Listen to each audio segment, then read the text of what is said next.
Happy New Year! Happy New Year. Happy New Year! Hello, everyone, and welcome back to Fate's End. A humble little homebrew Dungeons & Dragons game. I don't know why I say humble. I use the word humble a lot. Driven by fate, I will be your tale weaver for the evening. Happy Monday, everyone.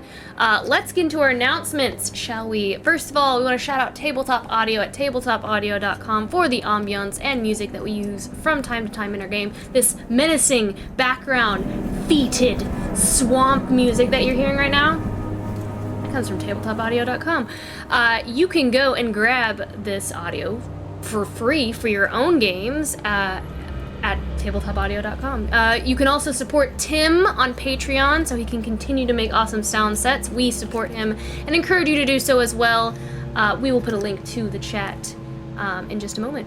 We also want to shout out our new partner, Joint Chiropractic. With all the stress of fighting monsters, even adventurers need adjustments to keep the magic flowing. Please visit one of the Joint Chiropractic's 700 iconic nationwide clinics where they aim to provide affordable and convenient chiropractic care to all communities.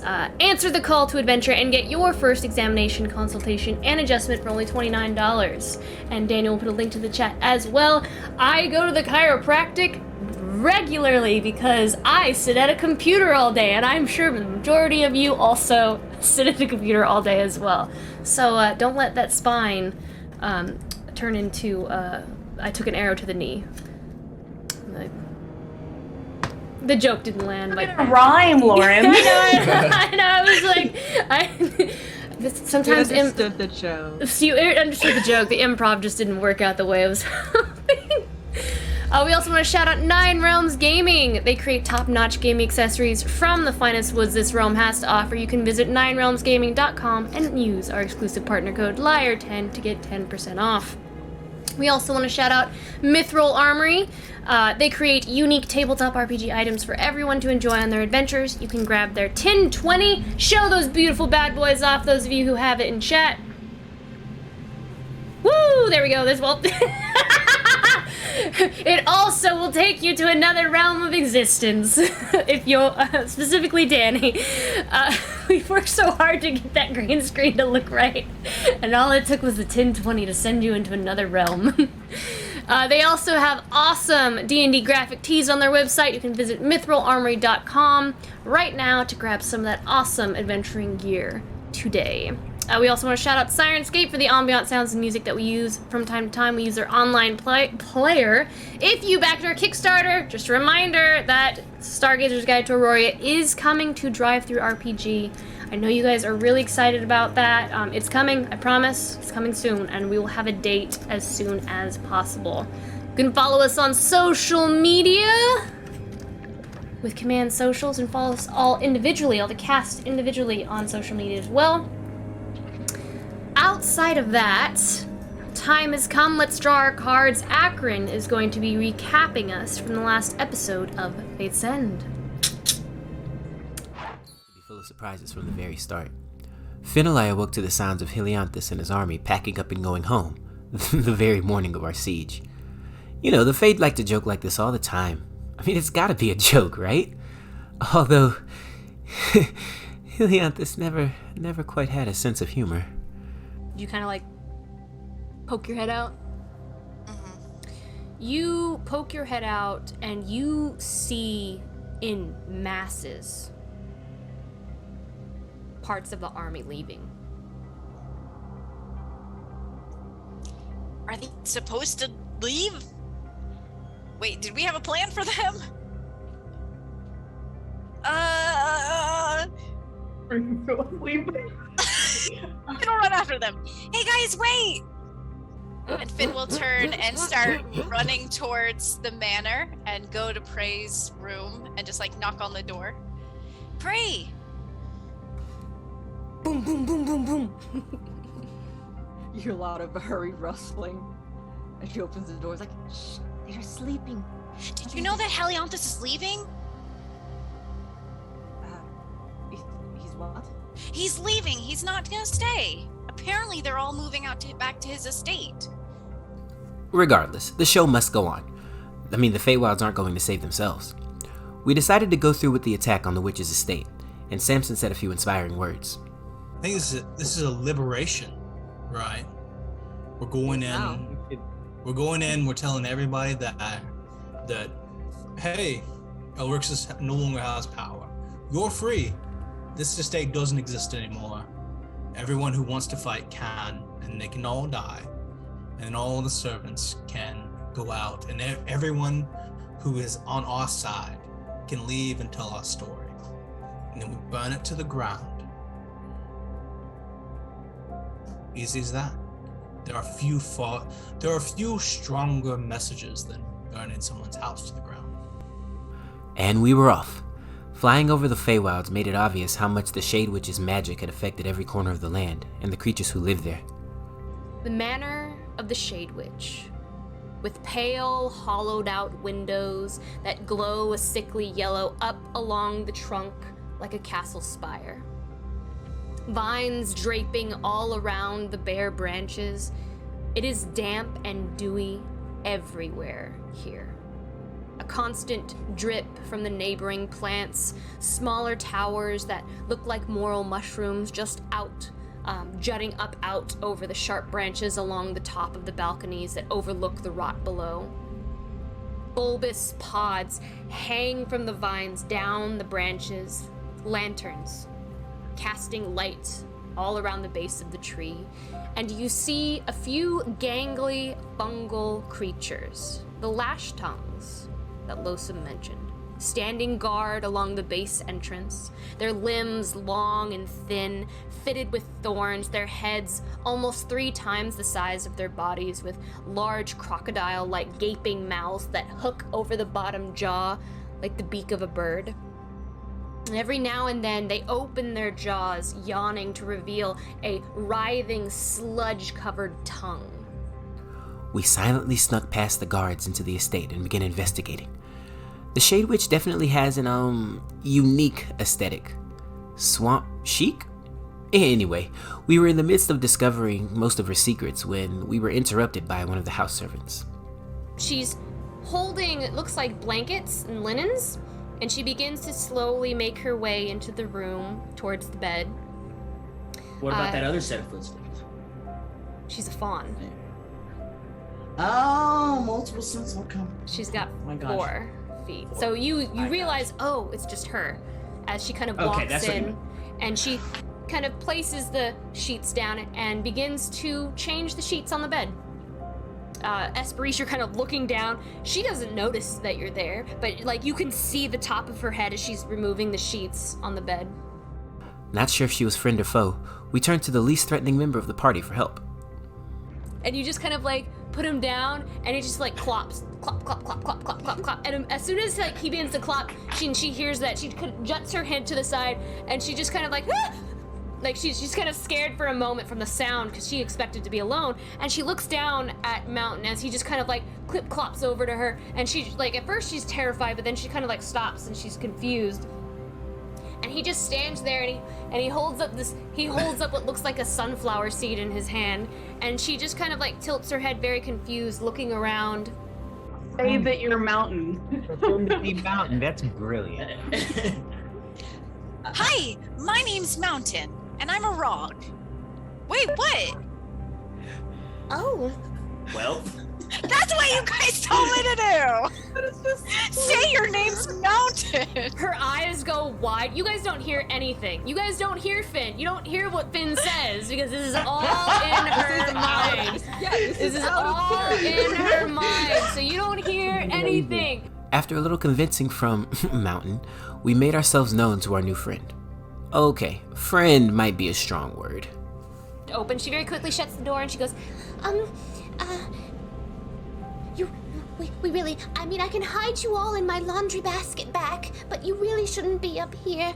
I don't want anything to happen. Oh my god! Oh! And I cast. Men roll out from under the bed. yeah.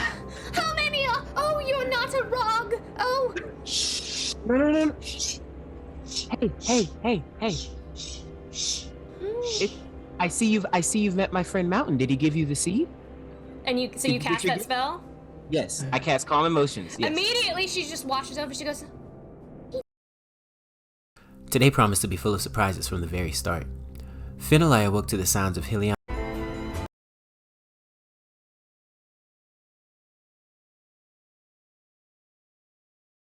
Nice. I think we should all leave, though. I don't want you all to die. You know, all things considered, this is going fairly well.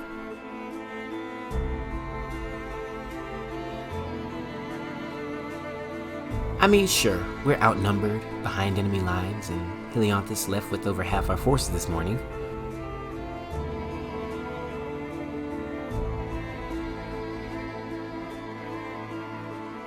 But we're still breathing, which means we can still do something.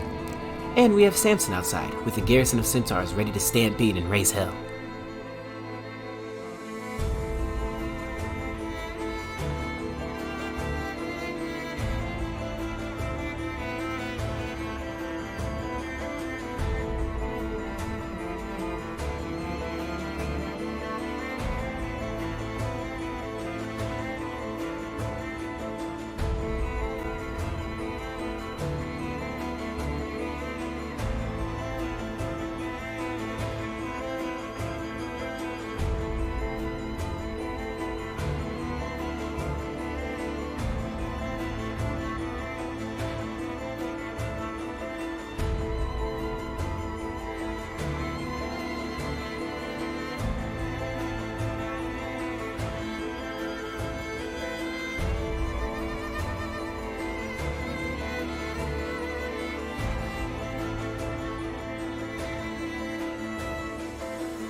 A shift is coming. I can feel it. The Feywild longs to have its rightful queen back on the throne. And after today, Elrixis will know that her days are numbered. Happy New Year!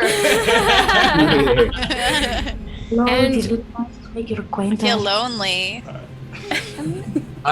Ray's across the room. yeah. Oh no! Don't worry about it. Everything I do. Yeah, Ray is on my bookshelf with my collection of fantasy novels, as she should be. A prominent place of honor. My boy, She's enjoying herself. Ludin is taking care of Cynthia's spot as well. So this is who I speak to. I speak to Cynthia. All right. So, last session, we ended as the group finally disarmed the mechanical Elrixis trap, retrieving the tiny box that she held in her arms. As you pack the small box away, you began to hear a scuffling coming up the steps that sounded like a lash tongue. And that's what you hear right now. So what are you doing, like, in reaction in the moment? Under the bed. Under At the least bed. Ludin does. Under the bed. Hi, Ludin. Under the bed. Are we He's hiding? come under the bed with us. Everyone's hiding? Yeah, back to our safe spots that we were at before. Suppose. There's plenty of room. Back in the closet, Prayaria.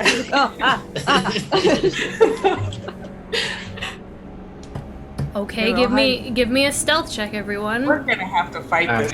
Yeah, yo, Adrin, by the you way, can- we probably have like 5 minutes left of my pass without a trace until I That's get all we'll anything. need. Okay. I'm just letting you know because we were in there for a while. As you guys all roll your stealth checks, you hear the Can I cast Speak with Plants? Plant. Is it verbal somatic? Yeah. Jeez. All right. You may do so. It will defeat the purpose of stealth if you do so, though. If he starts casting a spell, Ludin will smack his pen over his mouth and try and restrain it. Not if it's gonna ruin everyone's stealth check. It ain't gonna. Seriously. I just gotta 42. Do not screw this up. Unless you're a subtle spellcaster, sorcerer. Did the amount of time I consider it bother you, Christian? Yeah. So, you hear that, and there's like this sound of struggling, and you hear, no, please, I swear I didn't steal any food from the lord, I swear, please. Does it sound like our girl? No, Okay. it sounds like a male. It's a male voice. Just a very higher pitched male voice. So what did everyone roll? 23. 42. 29. Ray? Oh, yeah, 35. Oh, yeah. Yeah. You guys are fine, absolutely fine. What did Akron get? I mean, like, even if he rolled a natural one. I rolled enough. All right, Praeria, you get back in that closet, and little Mountain just kind of like and jumps into your hands back into the closet. You watch as the door swings open, and a lash tongue has its gangly thorn arm wrapped around a small male pixie in a moss-colored tunic, smeared with blood from the thorns kind of impaling him, holding him tight. And you also notice that his wings have been severed across his back and only twig-like stumps remain. And it drags itself across the floor, moving forward. And you all have high enough perception and passive insight to notice it looks like it's moving, this lash tongue is moving toward that pool of piranhas with this pixie. I knew Born put it in this room for a reason. Yeah. Akron moves. I move from under the going bed. straight with him, I guess, too. Yeah. What's happening? I move from under the bed and I attack him. Yeah, I'm casting also magic attacking. missile. Double swords, baby. Roll, give me a roll of initiative for those of you who are doing things to see who does what first. I bet. Alright. Oh. That's a 12 for Akron. Okay. I will probably. There's no active. Okay, let me just roll a d20. Just roll a dex check, yeah. I got a nat 20 for 22. I got a Nice. 17 because my new initiative is like plus 12. Jesus. Why? Danny, Danny, what is your dex modifier? +2. Esperise, what is your dex modifier? +2. You can go first. That's fine. I mean, You both roll the nat 20. That's Yeah, we were like, crazy. no. so from above the bed and you're under the bed, right? Like Yeah. the other two are tripping their way out from underneath. So you have the height.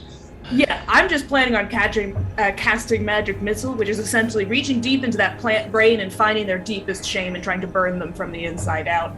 I'm gonna cast it at 3rd level. Okay. And I'll roll for that while what does Finn do? Yeah, Finn, what are you doing? And then I think Luden's after that, and then Akron? I believe. Yeah, my first instinct, I thought everyone was going to go ahead of me. My first instinct, I think, is to go to the door and, like, close it. So that way, yeah. That's what I'm going to do. Okay. With your nat 20, it would be very easy and swift Mage and hand. subtle of you to just. All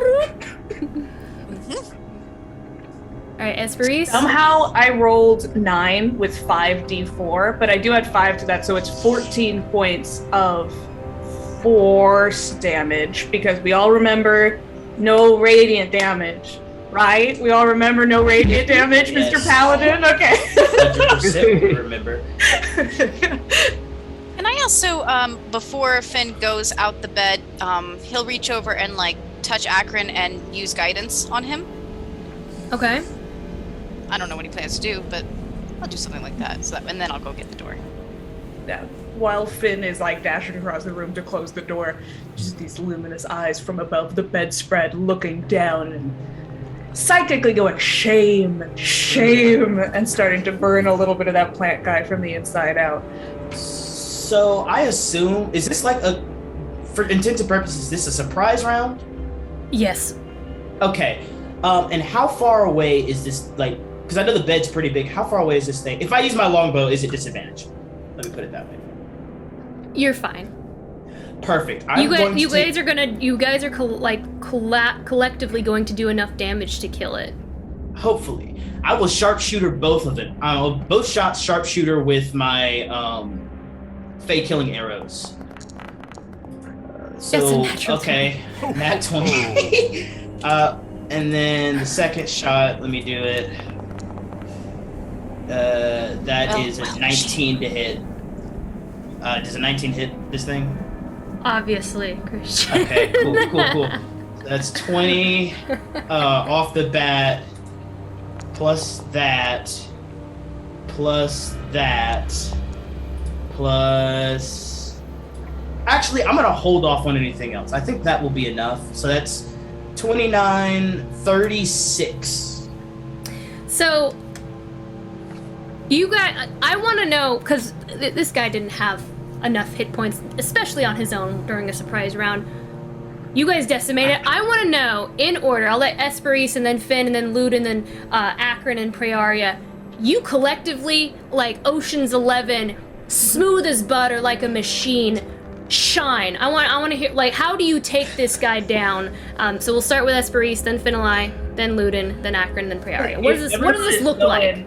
The magic missile is less so because I didn't do a huge amount of damage. What I'm doing is like those light spots that start coming out of him like Tom Riddle is instead going to be like opening parts of his body so that people can wrench him with arrows and rip him further apart. I'm like making convenient aim here spots for everybody. Ludin is, since he is the sharpshooter and that's what he's using this go, actually, he's not even aiming for those spots as much as he's aiming for whatever's holding, like how the thing is holding, and the arrows are going to pierce through and cut off the hands or whatever limbs that are holding that, and he's going to actually try and like catch whoever the dude that the guy is holding. The little pixie? Yeah, and then roll out of the way with the pixie. We'll say that you were able to do that. You like, as his arm gets kind of like, reacts and kind of spasms and lets go, the pixie goes flying through the air, screaming, and then Ludin, you just dive and you grab him. I'll let everybody else murder.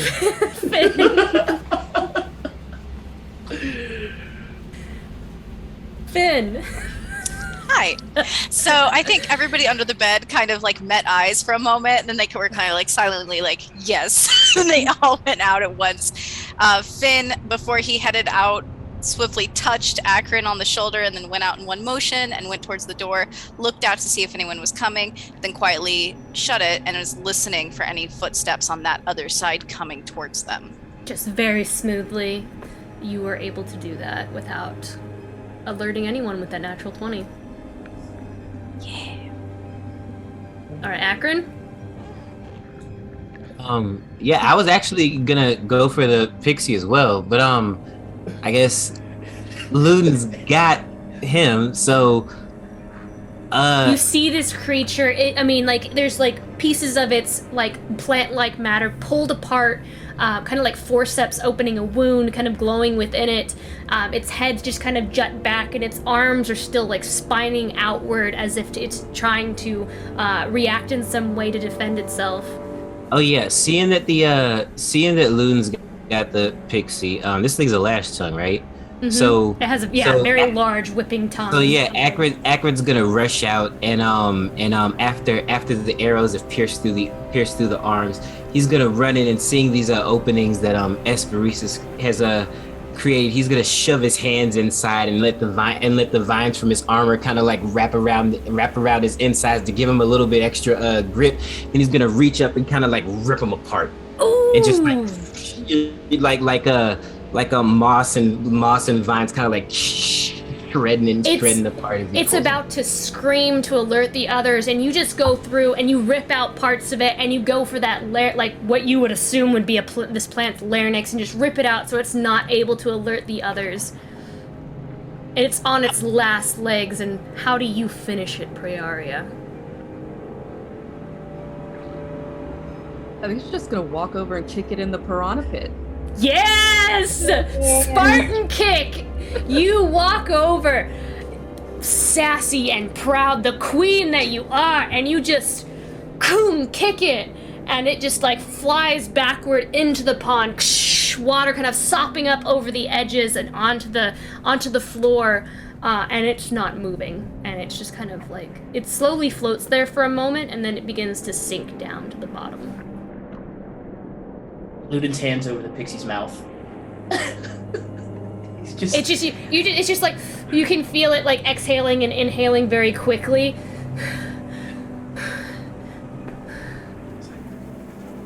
And it will slowly let its mouth, if you'll just let it go.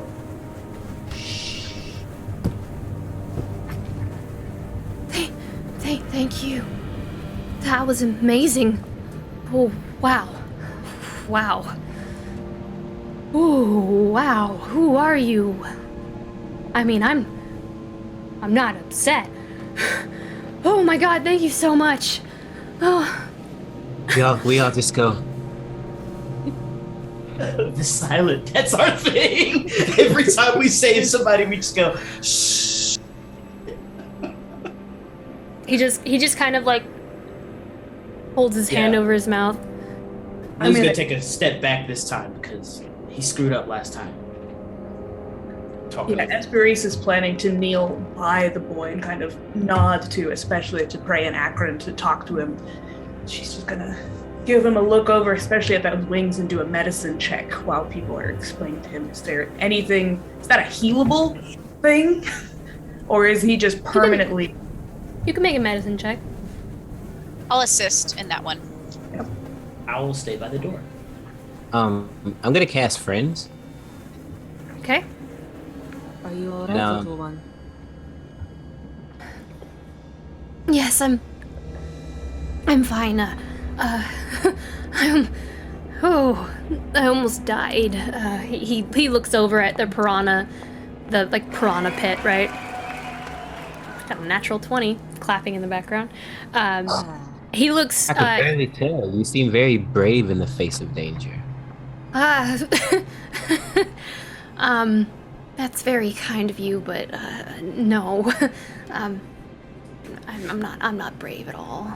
But especially when it comes to, being impaled on thorns and being carried up to a pit of piranhas, and while I used to be able to fly away, I certainly can't anymore.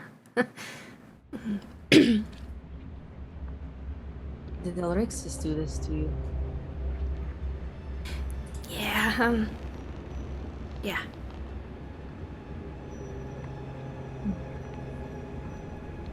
He kind of looks down and he gets quiet, and he kind of like slumps his shoulders up and back as if he can see that you're all staring at the wings that he should have, and he feels very self-conscious. With that nat 20, is it healable? You know without a shadow of a doubt, like looking at the wound, the way how it's scarred over, this wound has been there for a long time, quite a long time. So you know that this is something that isn't something that can be repaired. Walk over to Prey and then gesture to the flower, and then just do like a shoulder shrug. Be like, you know what? I will say with your natural 20, you probably get the idea that, Praiaria's flower you never know. change Samson. Complicated. There are some options, certainly. There is... I had it for quite some time with a prosthetic, and that is an option. There is also regeneration. I will cast very subtle eyes towards Prairia. She's just looking back and forth between Ludin and Esperis. Would you mind if I tried something? You're a little low, Reyna. But he kind of looks at you. He goes, I mean, sure, but it's been quite a while, and there's really no magic that can fix what's gone. it's... Who are all of you? You can handle introductions. She'll just like take the flower and start attempting to heal the little pixie. On a certain level, you can call us the silent. We tend to move quietly through the world. On another level, this is Prearia Ritinawe. Hi. Does that name mean anything to you?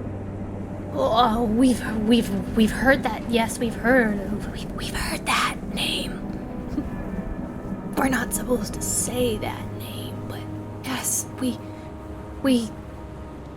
didn't know that you were real, honestly. You can say it. I'm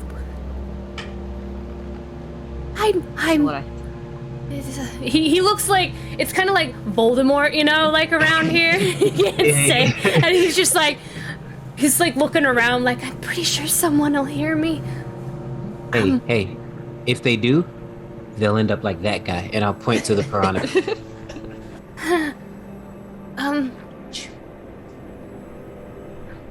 Prearia, as you take the flower, you just kind of hear, and you hear this small voice in the back of your head.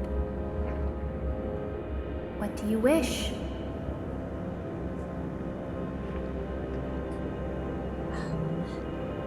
She's just gonna like press the flower into his tiny back. Say, fix what was broken. Restore what was taken. Please. Who asks?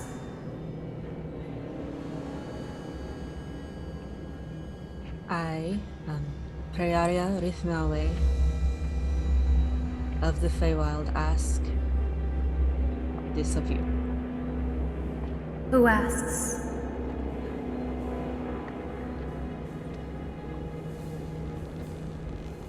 Does she get the sense she's supposed to use like her true name here, or just okay? With your passive insight, you get the sense that it wants your title. Of course.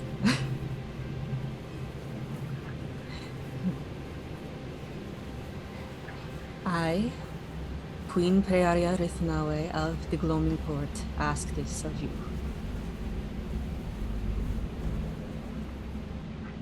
This power has not been in the place where it's meant to be for so long. Held by those that truly own it. And with that, you kind of watch as the pollen just begins to flutter outwards, sticking to bits and pieces of the bone. And it just begins to shimmer and glow. And like the embers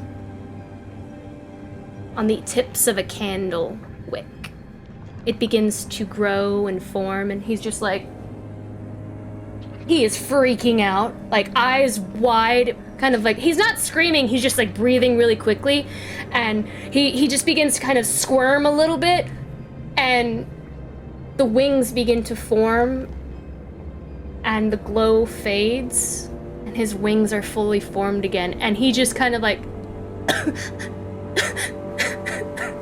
like begins choking out tears, and tears begin to stream down his face. Alright. Do you let him go? You're still holding him. Do you let him go? No. Yeah. I'm guessing Ludin is still holding him. Oh no, I let him go. Oh, you let him go? Yeah, I let him go at the top. He falls to the floor, puts his head to the floor with his hands, and just cries into the floorboards before you, weeping and just thank you. It is the least that I could do. If it's alright, I would much rather see you fly than bow. He kind of sniffs a little bit, and he just kind of like stretches his back out And you can tell that he hasn't done this in a very long time. Like, with the scars, you're not sure, but you guess years up. Certainly for you, Esperise, with your medicine check, and you know how long Fae live, this could have been scores of years. And he just kind of like stretches his back, and memories of your childhood kind of come back to you, Esperise, when you first learned how to fly. And it's almost like watching a toddler take its first steps again. And he twitches him, flits a few times, and begins kind of hovering along the ground first. And then his nervous face kind of breaks into a big smile, and he flutters higher, and he kind of like darts around the room, swooping, and he free falls and then opens them at the last end, and there is just a joy, and he was completely desaturated of color, and he is just filled with a flourish of glow and charm and joy.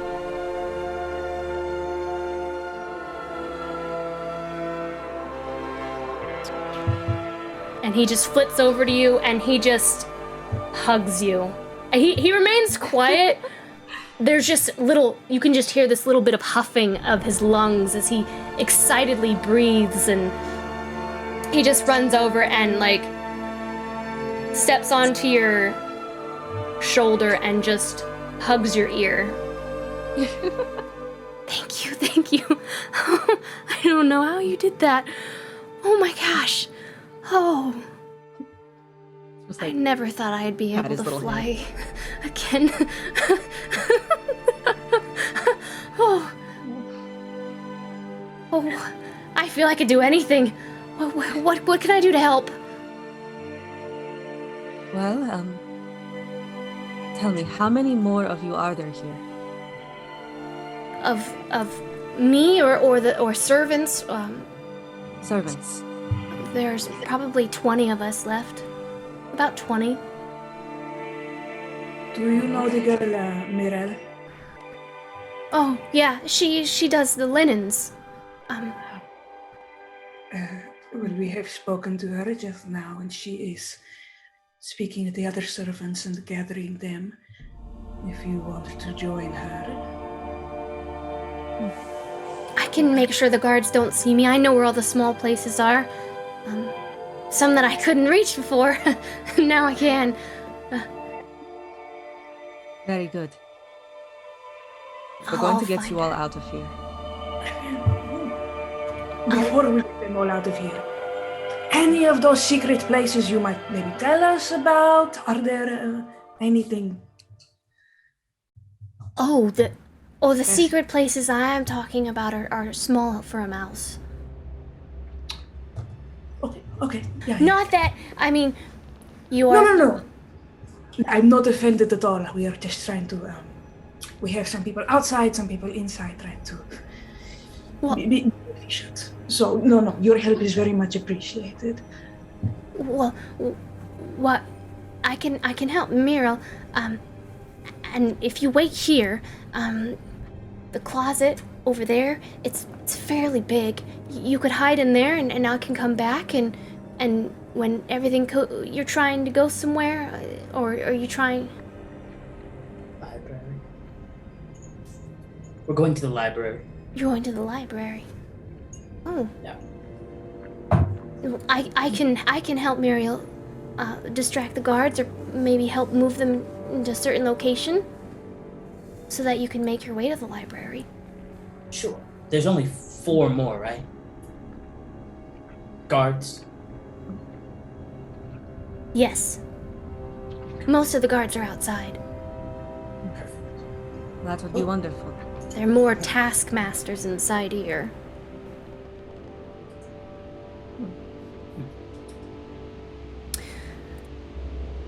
So with that,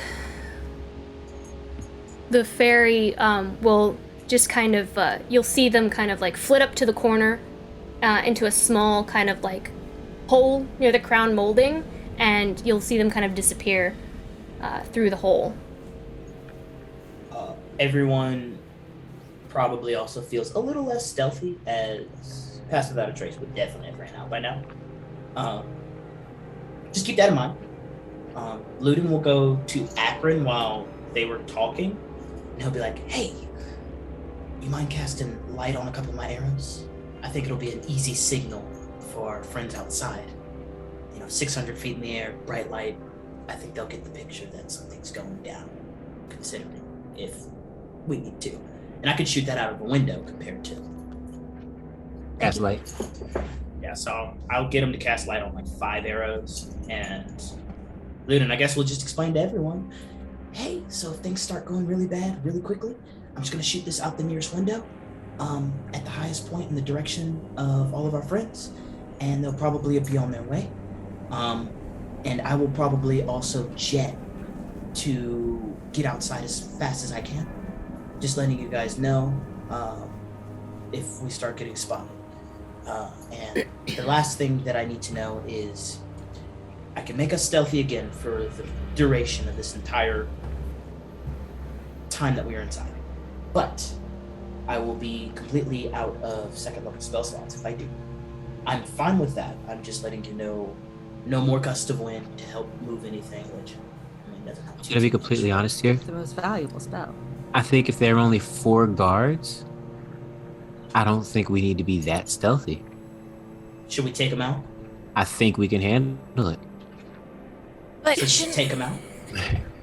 Daniel. Daniel My would probably boy, man. My boy. Somewhere outside, Samson intensely agreed. Shouldn't we try to be validated in this stealthy? I mean, we can It's kill them like, all. There's I don't 4 know why, left. but I like what's going on in there.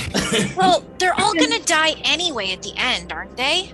Well, it's Yeah. more. Yes. The motivation to be stealthy is to try to get the servants out before violence begins. Unless we feel like we can tempt the guards one at a time, take them out like we did with this one. I But think Well, we can. Most of the guards are outside. If there are only 4 of them, worst case scenario, we walk in on them playing cards or something, and we see all 4 of them at the same time. Do trees play cards? Well, I'm thinking more You get what I'm saying? if we adjust the plan, considering we can kill everyone inside and then just make sure all the servants don't go anywhere until the battle is over. No. I think the plan stays the same. I'm just saying we don't prioritize stealth as much. If we run into one of them, we just take them out. Well, where are we going to put the servants if they start absolutely, like, after we kill them? That's what I'm saying. Because if we're trying to get them out is with a bunch of other guards outside. True. I Should we wanna- have Samson go ahead and start the loud part?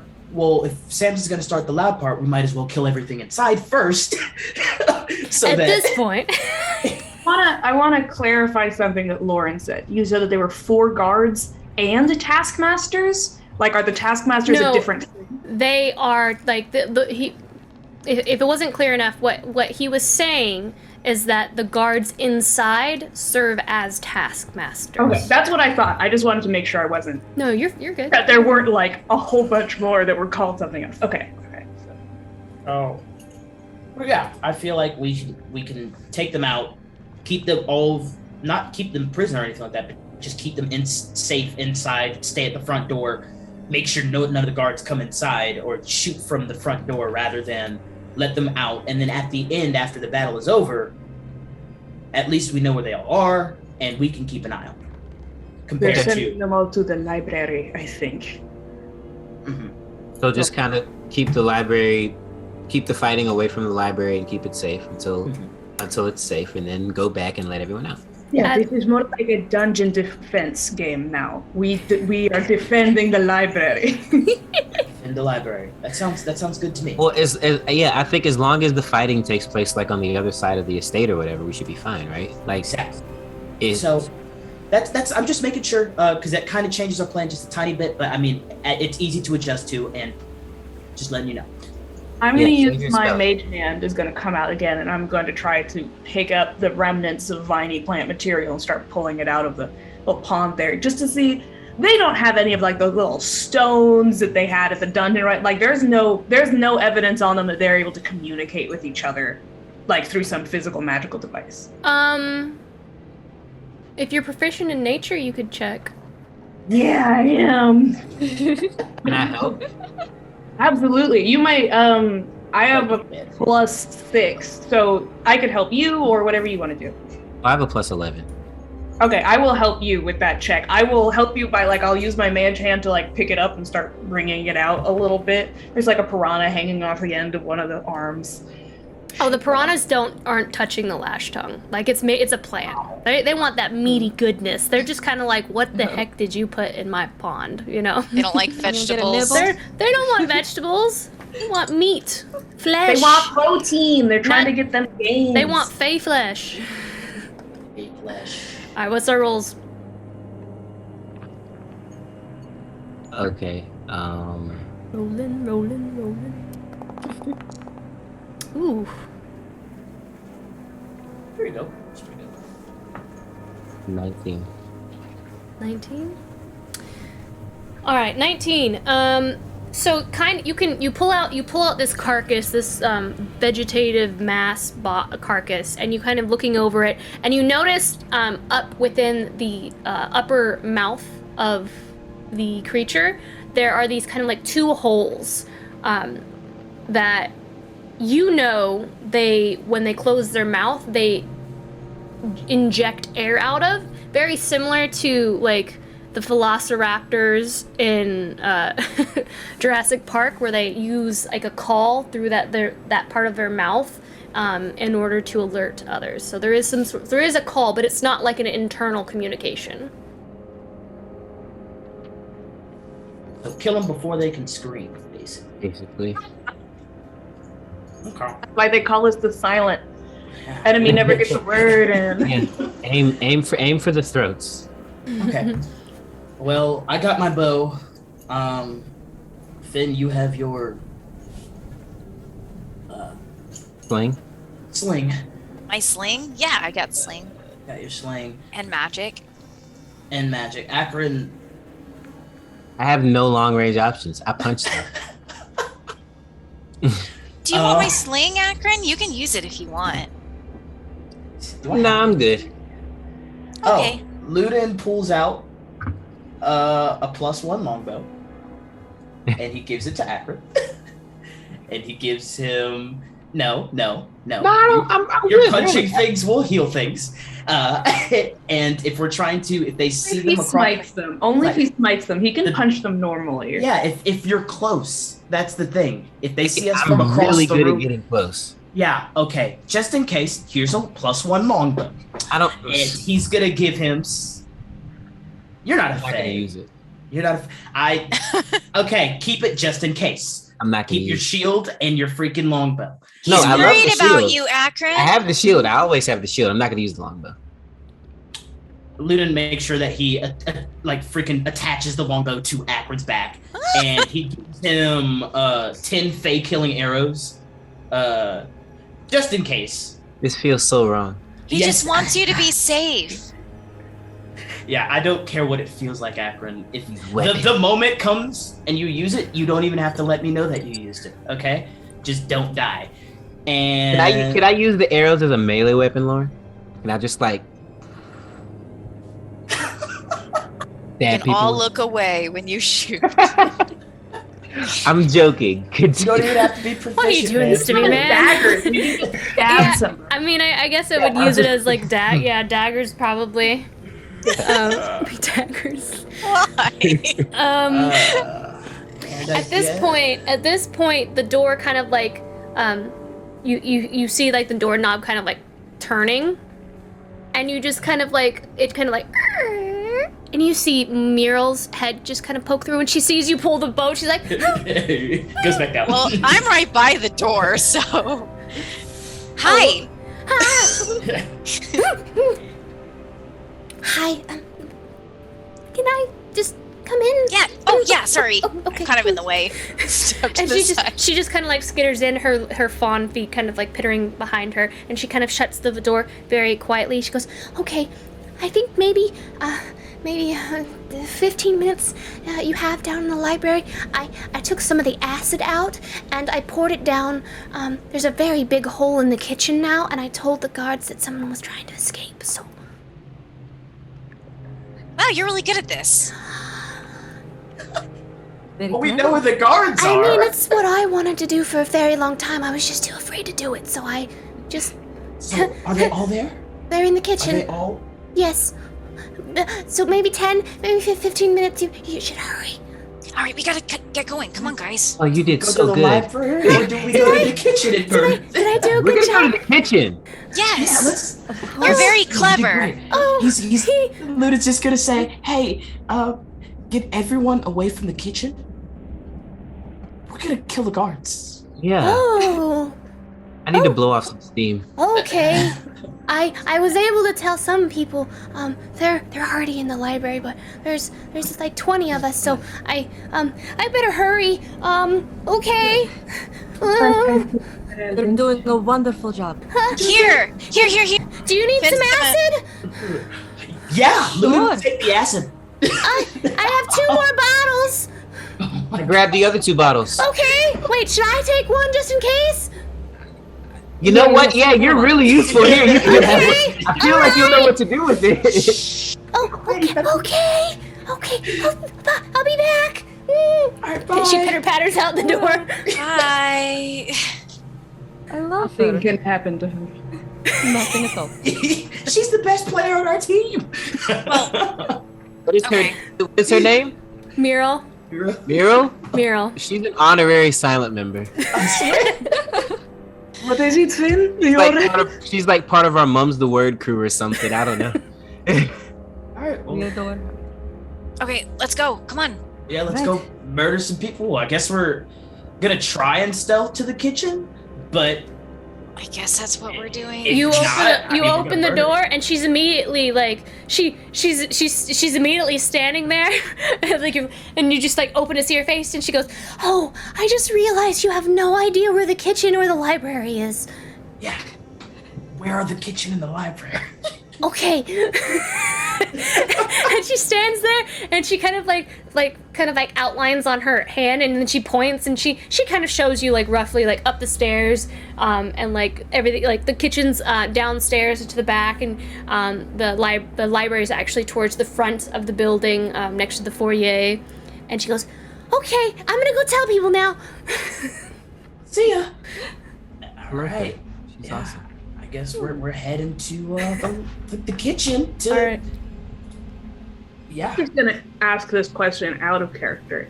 We were going to the library for a specific purpose, right? Breaking the This charm. stuff. The That's charm. what- They can't even leave until Yeah. it's Yeah, on. they can't leave until there's a charm in the library that needs to be broken. Okay, but we feel like we'll be able to kill these guards without alerting the guards outside. We don't want to let Samson know anything first. Well, I have a bow and arrow that's I can shoot at minimum 600 feet into the sky. And it shines. From the kitchen? I mean, I just gotta get to a window. And if this is a giant estate, I mean. Okay. No, I'm not trying to harsh anyone's vibe. I'm just momming real hard right now. No, you're making sense so that we don't TPK. Like these are good things to ask. I think I can get to either a window or anywhere. Even if I have to action surge run, I can get somewhere fast. We'll be fine. All right, let's do it. stealth into the kitchen.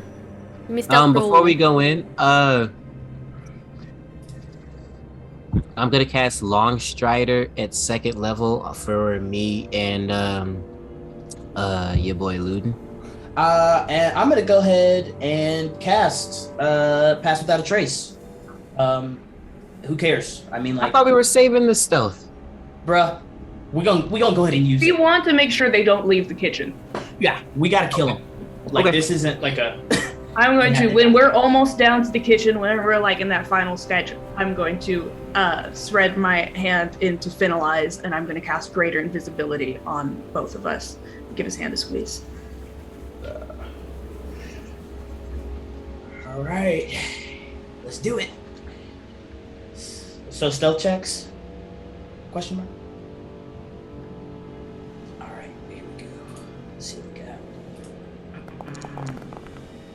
It's another natural 20.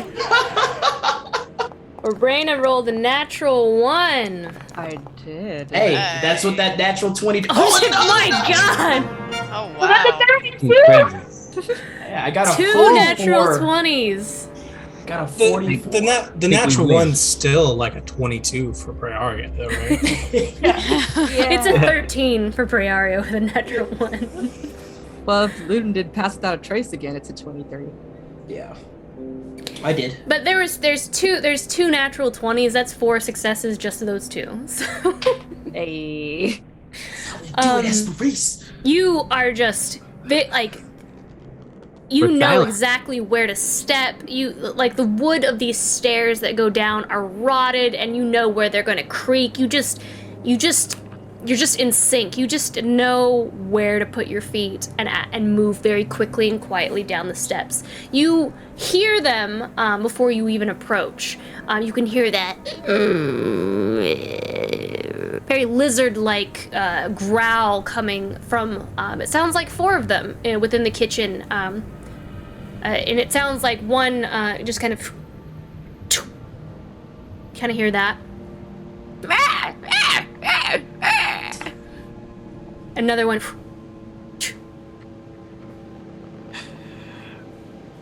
Okay, well, there's apparently 2. Well, there's apparently 2 of them. Look, 2 that just jumped into the freaking. There's 2 that are up here. Kill it 2 all. Oh, 4 total? Somebody's escaping. They're trying to go after the person that's escaping. So let's kill them. The other 2. Silently. Silently. You hear out of the corner, it's Muriel. No, I'm just kidding. Muriel showed up. Muriel says, silently! Alright, yeah, so Luden will... The doors just kind of like cracked open. Yeah, it'll be like Ready? 3, 2, 1. Boom! The door slams open. You all have surprise on the 2 in there. They just look at you like, And they go down hopefully immediately. Oh my god. let's just roll initiative to see who goes first. Alright, Who gets to do what first? that's a 26.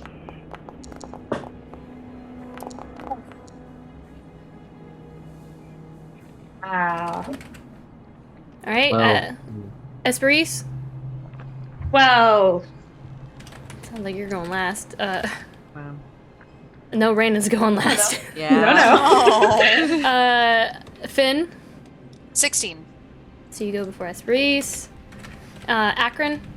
well, Go after Esperise. Wait, what did you get? Didn't you get a 14? I got 12 total. Oh, what's your dex mod? 2.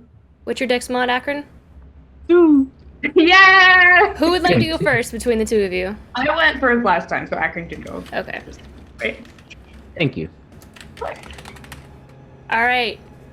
Luden, what you doing? I'm gonna try 1 fire arrow and one whatchamacallit arrow, the fake killing arrows. I'm going after the same one. I'm doing both of these with sharpshooter. But I'm just seeing if, maybe the fire will do some extra damage to plants. And if not, whatever. I mean, Okay. I'm still gonna try and murder them horribly. Okay, so longbow. Longbow. Okay, and then we're going to attack the first one. Sharpshooter activated. Ooh, that's a 20. That hits. And The Definitely hits. second one is 22. That hits. Does my fire do any extra damage? It certainly looks like it. Dope. Okay, so I will roll 2d8 for this fire shiznit. So 1, 2. So that is 12 plus 8 plus 10 plus 10 plus, let me do another. Wait, are you adding the fire damage? Yeah, I added the fire damage. Do I not need to add the fire damage? How do I add this fire damage? Let me put it that way. These are just flaming arrows, right? Yeah, it's just one flaming arrow. Yeah. Okay. I will add it for you. Just tell me what your total is without any added fire damage. Okay, cool. So the first shot is 22 damage. You murdered one of them immediately. All right. So I guess that second shot will have gone to the other one, and it was just a regular fey killing arrow. And that damage roll was 18. Okay, that Actually, I'm gonna make that as well my favorite foe. And so it's really 20 damage. Okay, that one's still up. Okay, cool. Ludin does. But the other one just like. It just, you see the flames lick up the sides of its body, and it's just, and it just tumbles down into the hole, and you just watch as the light just falls through, and just, and you hear a. Well, no, Ludin will take a look at me like, how much acid did this girl use for it to be like that? He's like, she's great. It's probably like an 8-foot hole, 10-foot hole, you know. But like it goes down under, and tunnels down. There looks to be like there's a tunnel system underneath from some of the rotted roots, but there's only a small section that the acid actually ate through. Does that make sense? I see. Like, you know how houses are built on top of like kind of foundation and like if there's like a foundation with like crawl spaces between it? Yeah. So it's just through the floor, and then there's a bigger crawl space underneath. Gotcha. Well, that's Ludin's turn. He just rolls out of the way for whoever's behind him to. That's gonna be Finn. Finn, all right. You watch this. You know there are 3 left. Yeah, as the door swings open, right, into the kitchen, Finn's going to cast out a hand and cast a spiritual weapon. And that sword, that falchion's going to show up right by one of them. Probably the one that, there's 3 in the kitchen still, right? One in the kitchen There's still. one in the kitchen. There's 2 down in the hole. 2 down in the hole. Okay. I'll do the one in the kitchen. And it will slash it. That one in the kitchen. All right, let's see. Hey, we're rolling well tonight. 28. How many natural 20s have there been tonight? Yeah, that hits. That hits. Nice. All right. That is 10 damage. 10 damage? Yes. It is still up. All right. It had 32 hit. Oh, okay, guys, keep going. It's looking rough. It just, you slash at it, parts of the thorns go flying and kind of chink into the wall from the force of you just slashing off the sides of its arms. And it's just kind of like parts of it's falling apart. You can see the vines trying to weave itself back together up in its face. It's looking rough. Cool. That's it. Akron. Who's next? Okay. Got a long A what? Yeah, I guess I'm just gonna go finish this one off since it's on its last leg. I'm just gonna run up and deck it in the face. Just punch it, wrap my hand around its tongue and yank it out of its mouth or something. Yeah.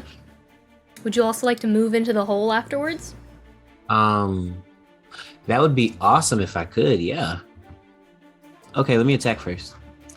Ba-doop, ba-doop. In the hole. In the hole. Ooh. Oh, that's not good. Natural 1. So I'm guessing a 9 doesn't hit, huh? You missed. I get a second attack. Unfortunately. So I'm gonna swing again.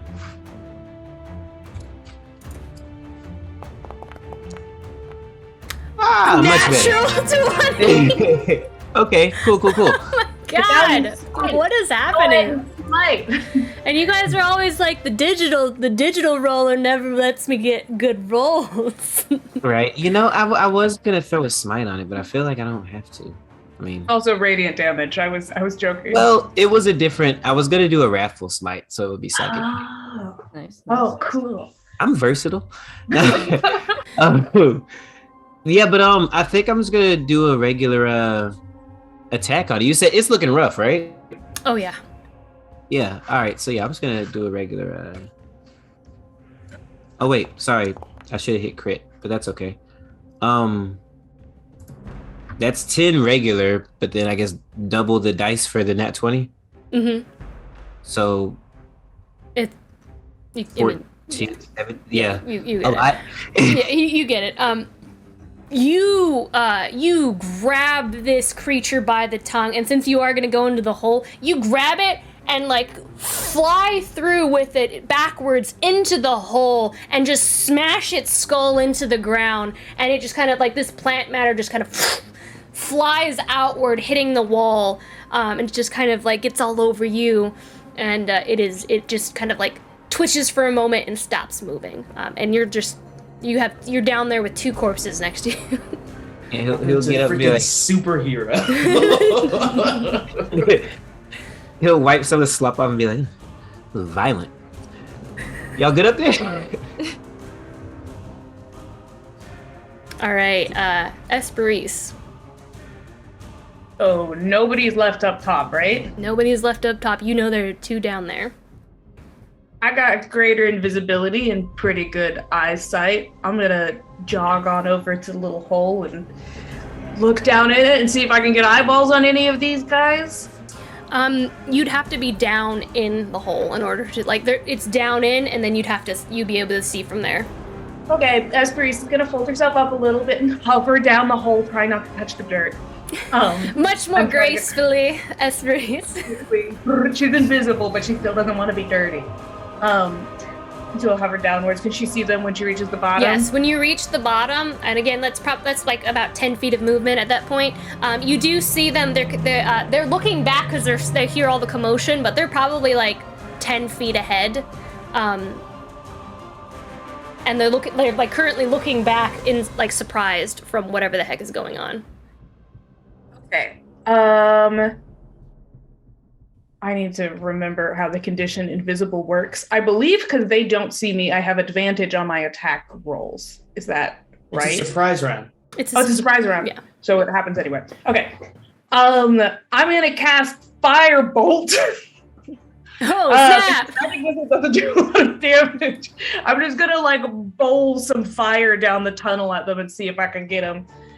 Nice. Firebolt. Oh, attack with advantage. I haven't used this in a long time. 22 to hit. Hits. All right. Oh my gosh! Thank you, Playotic Games, for the raid. Thank you so much. What's up, guys? Thank you. And that's going to be 22 points of fire damage as I just it down to the first person down the hallway. You definitely. What does this look like as you're bowling for lash tongues? You definitely take out one of them in a fury of flames. Yeah, it just, while she's invisible, it just looks like there's a gentle little spark in the air and just that goes down the hallway and incinerates one of them, and the other one is left standing behind it. And I'm still there, invisible, watching. Always watching. The one that's remaining sees 2 of his friends completely, just one falls down into the hole, the other one gets smashed by some crazy human fae that just smashes their skull down in the hole, and then an invisible being, they can't see you at all, sees their friend just and up top the people still in the room just see like a little light, yes. like one fire, like a and then disappear. Yes, Finn and Prearia, you just see a little glow with underneath the floorboards. All right, Prey. There's one left. One in the hole. There's one in the hole. All right, and she just kind of walks over and jumps down in the hole. How big is this hole? It's like roughly 5 feet, maybe 4 feet. It's a little cramped, wide. You land on Esperise a little bit, but it's okay. Oh, okay. Just feel something like, oh, probably Esperise.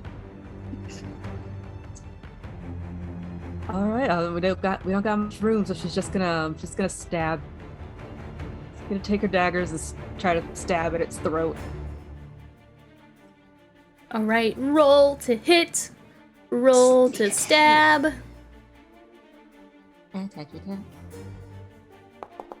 That's a 21. That hits.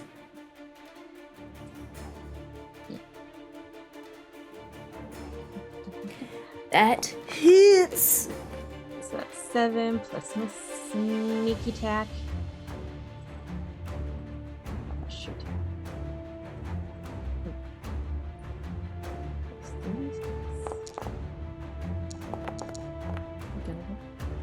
Okay, so that's 20 points of damage. Snap. Okay, yeah. You run in there, unsheathing both your daggers from behind, just carving into it. You go for the back of the side of its throat and just pull down forward, and all those vines just kind of like snap with the loosening and just begin to writhe, almost like snakes along the side. Its tongue kind of like flinging back and forth as it reels back from this damage. But it's still standing. Just hold it really still as it's like she's stabbing it. All right, well, time to do it again then. And it just screams out. No, none of that. 25? And it's... Y'all are rolling so well tonight. Jesus. That's another 5 points of Never been damage. prouder of us. I like how Praise like scolding it. Now, none of that. Stop that. No. That's 5 more points of damage. 5 more points. You just kind of like grab the side of your dagger, just kind of shift it in your hands and come back down around and just kind of slice off some of the thorns along its neck that just kind of like fall off to the floor. But it is still standing. Which brings us back to Luden. Oh, Finn has to go. Has Finn not? I went. Yeah, Oh, Finn. yeah. I went. Yeah. Yep. Oh. Finn's after, Right after you. you. Yeah. God, Do we need to roll regular initiative now? Mm-mm. Oh, cool. I rolled initiative. I rolled initiative for the one guy that's left because I thought you guys would kill him. Oh, cool. Yeah, Luded sliding into the hole, pulling out his longbow. He's going to move through the tide, I think, if everybody's Yeah. in the hole. He definitely, he thought he was gonna land, really cool, hits Esperise. It doesn't see her, but, understands, ruin the moment, pulls out 2 fire arrows, and he's gonna attempt to put this thing lets in the it ground. go and backs as far away as she can in this 5-foot hole. It's cool. We got this. And he's gonna loose regular.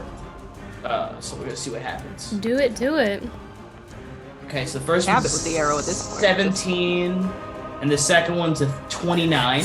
Yes, that hits. All right, and both of these are regular. So 11 and 18 plus whatever fire damage, 2 fire arrows. Finish him, Luden. Yeah, so as Praeria lets go, I think he sees the thing about the scream, and his mind goes, "Oh no!" and fires actually both arrows into both little holes, and then it lights him up from there and goes. He looks like he's a Super Saiyan at this point. Yes, you watch as you hit those arrows right within that part of its mouth, and as the oxygen begins to exhale through those holes, it's almost like his nose is on fire outside of his beak, and the flames just flying out through those 2 nostril slits on the top of its head, and it just falls to the floor, just kind of flickering in that flame. 100% Luden has never been prouder of this party. He is beaming. I want to jump in the hole. Finn's gonna jump in the hole. Wee! Can I catch Finn? You can try, yeah, Dirty Dancing style. Yeah, give me a acrobatics check. Nobody puts Finalai in the corner. Not even Finalai. Am I giving you an acrobatics check? Wait, am I doing an acrobatics or is acro? Both of you. Oh, okay. Oh, okay. I can't do a performance check. Sure, give me a performance acrobatics. This is for fun, Athletics. I'll do acrobatics. I'll do performance since I'll do a spin. going down. Awesome. That's a 23. 13. Sure, we'll say that's a success for both of you. Finlay not quite as graceful as like Akron's strength as he catches you, but Woohoo! We did it, everyone! It's kind of tight down here. yes, it's like Yeah. 4 feet. Like Yeah, this. Yeah, Ludin's taken both two more arrows out. He was so happy. Finn jumped down immediately, just like, of course. And then he's arrowing up the wall, trying to get out of this hole has the entire party now. Here, Akron, hold on to me. I'm gonna take my spiritual weapon and go up. How does that work? I don't know. So this tunnel, is this just Mirel's acid? This is just an acid tunnel, or is this some sort Yeah, I thought it led somewhere, right? You said there was like a tunnel system, right? it looks like if you've ever seen like the crawl space underneath the house, it's like there are pillars in between, kind of holding up the foundation, and so they do lead out from. Can we get to the library from here? Let's just get to the library the normal way, because Yeah, you know, I I have don't no feel like idea. This is being- like a catacomb system. going to say that we have the opportunity after we see the indentured servant of this estate, and after Samson returns from cornhole and war duty, then we can. What is cornhole? Cornhole is a kind of fey gambling game, It's like what we amazing. just did, They're but gambling you eat out corn. most likely. Let's Okay. let's get to the library and we'll discuss cornhole later. Corn sounds good right now. Oh my Let's goodness. go. Ludin's Is everyone looking in the through hole right library. now? Is every No. wait? Is No, We have Everyone's- climbed our way out. Akron and I flew out. before you get out, you guys look up and you just see Muriel's head just kind of poking over the side, like, Oh, hi. I didn't hear any screams anymore, and I thought you guys won. It looks like you. Hi. Hi. Hi. We I were still bonding. have my acid. I don't. Hey, look, don't hold it over here. Don't hold it over the hole. she puts the cork back on it. You had the cork on it. She puts the cork back in it. Oh, sorry. I was scared you might need it. That's very considerate. You're doing wonderfully. Is everyone in the library? Yes. Let him know we're on our way. Great. Okay. Am I still? Wait, no, we should follow her. We don't know where the library is. Okay, hold up. Wait, yeah, just wait right there a moment. We'll come with you to the You library. might want to take a couple steps back. We're coming out. Yeah, you guys are kind of shoulder to shoulder down there. Do you need some butter? No, thank you. Yes. No. Priest is gonna fly out of the hole. All right, Akron, now let's go. Bird bones. Yeah, Ludin's just. You crawl out of the hole. As Ludin's roughing it, me and Finn just float up. Like, I'll extend a hand. Would you like a ride? Ludin's not paying attention. Hold on to the 8-foot chain. hole. I got this. I can halfway jump that, man. I'm Ludin. But you're. Yeah, he says I can halfway jump that while he's like 10 feet below you. Okay. Hey, you are Ludin. You're absolutely right. Got this. Yeah, so he goes all the way up. And he'll offer a hand to the queen. Actually, he'll throw a rope down to the queen. If she would like. Thank you. Or uses the rope, comes out of the hole. Climb out of the hole. We're all out of the hole. Alright, Miro. To the library. Judging my last session, getting out of the hole could easily have taken 45 minutes to an hour and a half. And I'm really proud of us for getting out of that hole so quickly. Yeah, good job, guys. We're learning. Yay. We did it. Muriel leads you to the library. As she does, you notice it's attached to the library. You see that every ounce of light has been swallowed up, and there's fungi growing up the glass panels. There's actually a greenhouse attached to the library. It's like a mix of a greenhouse library study. And every ounce of light has been completely swallowed by the fungi, growing up the glass-paneled walls and ceiling of this greenhouse. And then attached to the adjacent library, the vines and fungi look like an infection kind of overtaking the room. Some of the spines of the tomes in this library are split, and mushrooms are kind of bursting forth in plumes toward the ceiling. You wonder how much is actually library and how much is actually greenhouse, with how consumed this room is and how intermingled it is. And the library is roughly 60 feet wide and leading into the greenhouse, which is roughly 30 by 30 feet, kind of circular. Everything feels damp, and there's this heavy, musty scent that invades every single breath that you take. There's a large desk. Those same bulbous lanterns hang down from the ceiling that you saw outside, and they cast kind of a pale light around the space. You see rows of bookshelves with odd-looking covers and spines that line them.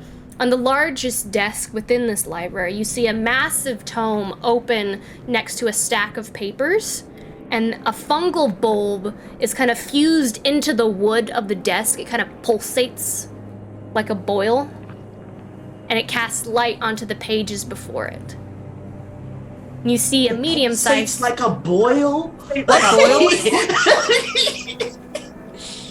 Hunter boils pulsate. Hey, you got the correct imagery, I though. mean, it does in Fairly Godparents, so... I am disgusted. Boil. You see a medium-sized chest sitting on one of the bookshelves above that, behind and above, like, almost like a mantle. And the same symbol from the rotted fay oak keys near the filigree orchard adorns the lock of that chest. And that is what you see in this room. Our greatest nemesis. Yeah, outside of the people that are now in here as well. And Muriel's just like, here we are. So should we do the charm breaking first and then loot after? Yes. Yes. Maybe we want to speak. Muriel's just kind of looking over your shoulder. Yeah, where are the servants? They're all in here. They're all here.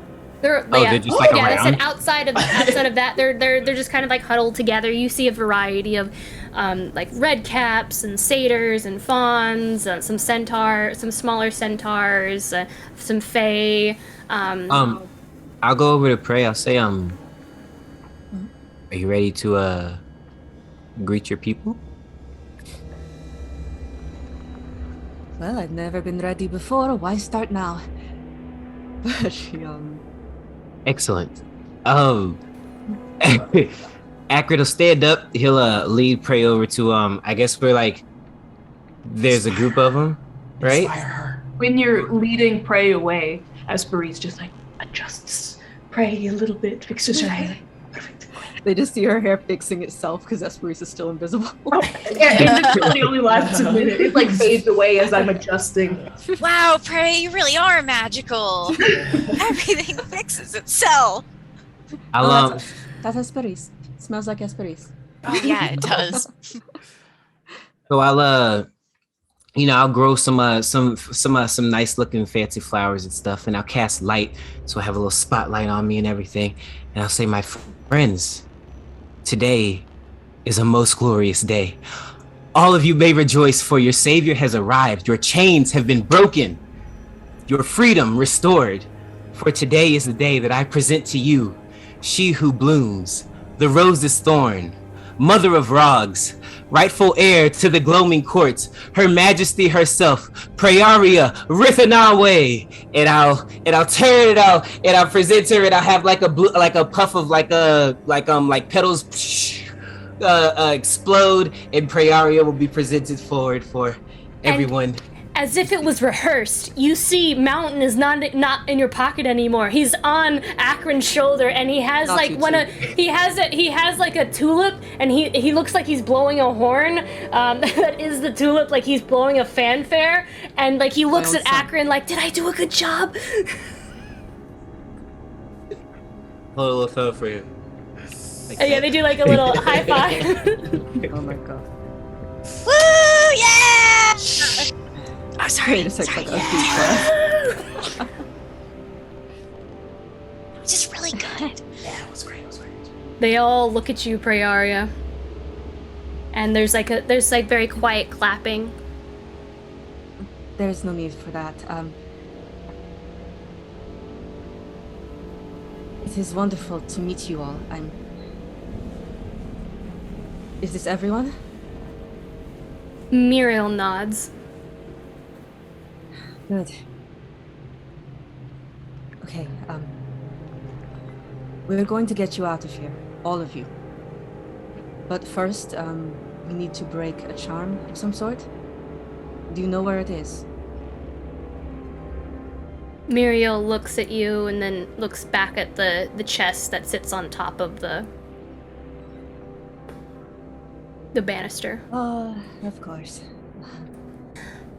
Bad things happen to people who touch it. Bad things like what? Well, like death. Do you know how they die?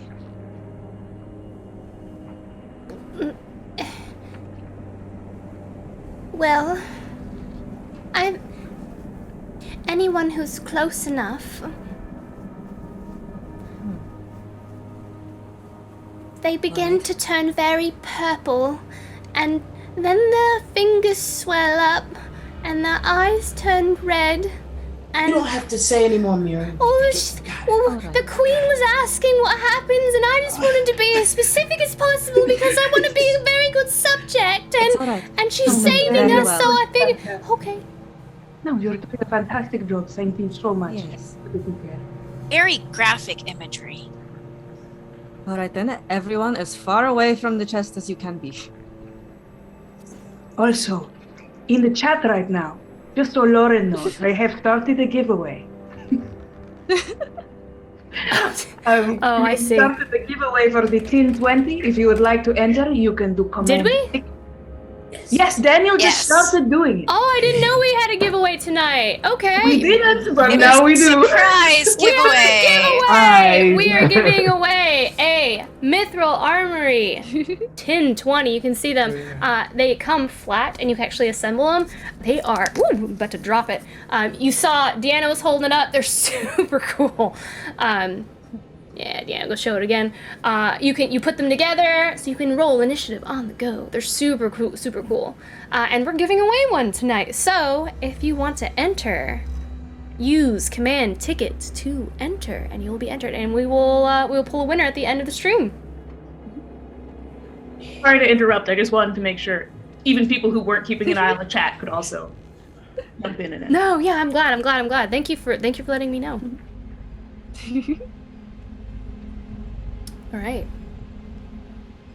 I will say, Ludin is going to, like, while all this fanfare, amazingness is going on, he's going to start inching back, and he's going to make his way back up to the other room, and he'll just whisper Esperise, like, as he leaves, let me know when you guys are done. I'm going to start getting prepared for outside. And he's going to run up and go back to that same, like, balcony that we landed on and start getting prepared for the things that are going to happen outside. So he'll remove himself from this scene. Yes, while they deal with the chest, Akron's gonna be like mingling with the folks and making sure that they're all in high spirits and just safe away from the chest and everything, and that this all goes well for them, because part of this was making sure that we make a good impression, so I'll make sure we do that. You we'll say you have a moment with one of you find a little red cap named Shazu, and he's just like Shazu, yeah, and he just kind of looks up at you and he's like, you were talking about really talking this queen up. You seem to like her a lot, and I mean she's saving her. What makes you follow? What makes you follow her? Oh, well, that's just the thing. I wasn't talking her up at all. She's really the genuine article, my friend. Why do I follow her? Well, besides the fact that she's the rightful queen, when I met her, she insisted on just being Prayaria. And if you ask me, people who don't covet power and seek it like that, I think those are the people whose hands are the safest with power. Wow.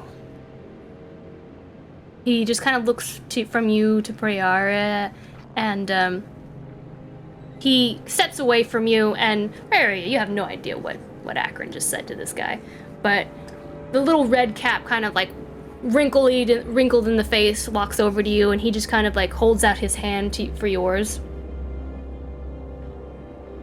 Yes? And she'll lean down and give him her hand. And he just kind of claps his hand on top of yours and just kind of kneels and kind of touches his forehead to your hand, and he goes, "It is an honor to serve you. You have good friends. Thank you for everything." It's an honor to be served by such brave and noble subjects. He just kind of like turns a little red bashfully like, and he just like kind of like shuffles his feet together, and he goes, he looks back up and then just kind of scurries away. All right, let's not get them killed. She just says, like, to herself. Yeah, this is the foreshadowing, like, oh, they're gonna die now. I'm getting all up close and personal with this chest. I'm using my special eyes. I'm doing arcana checks. What are the runes? Do I feel like it has a specific spell that I would be familiar with attached to it that would do what she was describing? So, your special eyes, what do they do again? Remind me. They are true sight. So essentially I can see through illusions. It doesn't let me detect magic, but it would just, if there is an illusion or...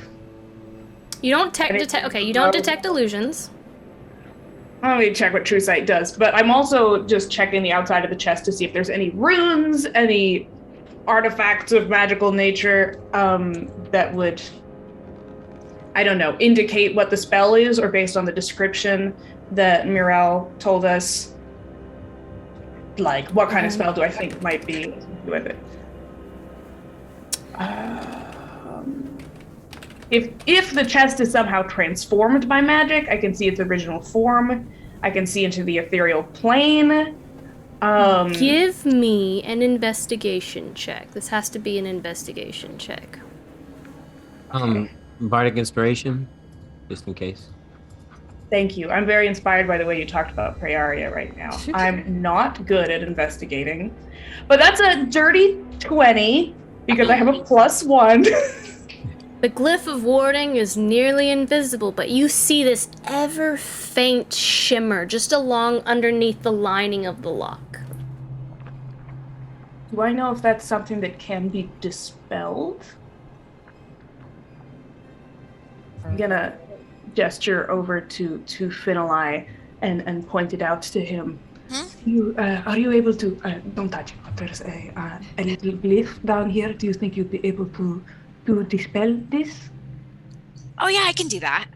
Yeah, I've done that before. Lots of times, actually. Okay, so step back. Oh. Yeah, and I want to point out, when you guys told them to step back, they're all pressed against the wall, like, as far away from this thing as possible.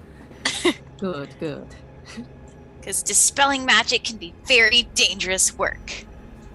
Hey, Prey's gonna get her staff scythe and also stand between the people and the chest. Okay. Finn's gonna kneel down around the lock, you said, right? Yeah, it's just right there. Okay, he's gonna reach out his hands and just kind of feel for the magic. The magic's there. He's gonna try and like basically squeeze it and then pop it into nothingness. All right. What that oil described earlier. Yeah. So what level are you casting this at? Oh, good question. I guess naturally it was, well, I think what I'll do is I will cast it at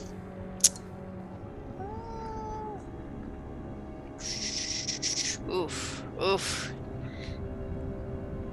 5th level. All right. And how does that work again with level, like, read it to me? Okay. Let me find it again. So you're casting it at 5th level.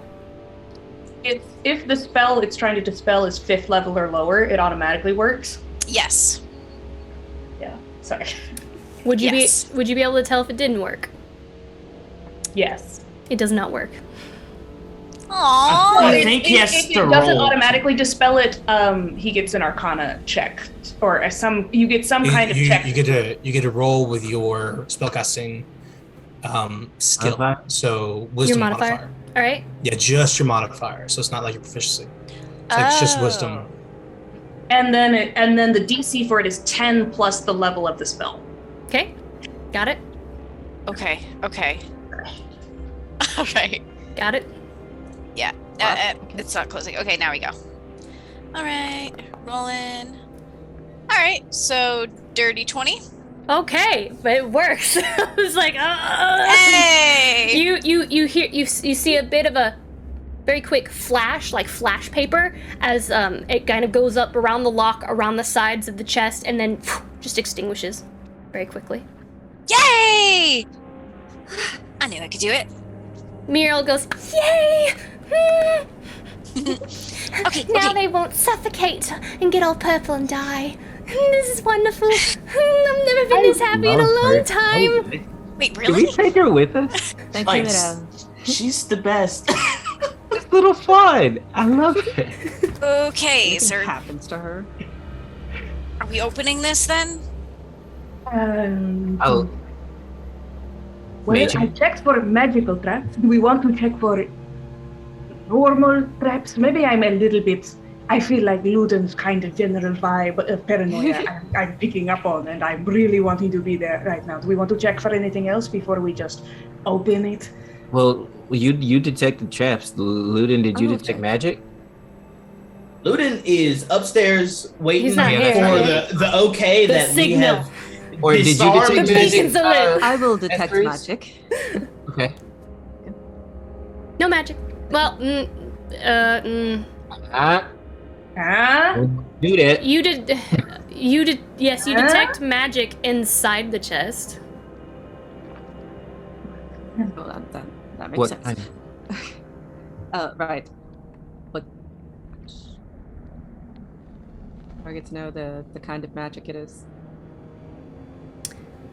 Yes, you do actually. You do indeed. It is. Yeah.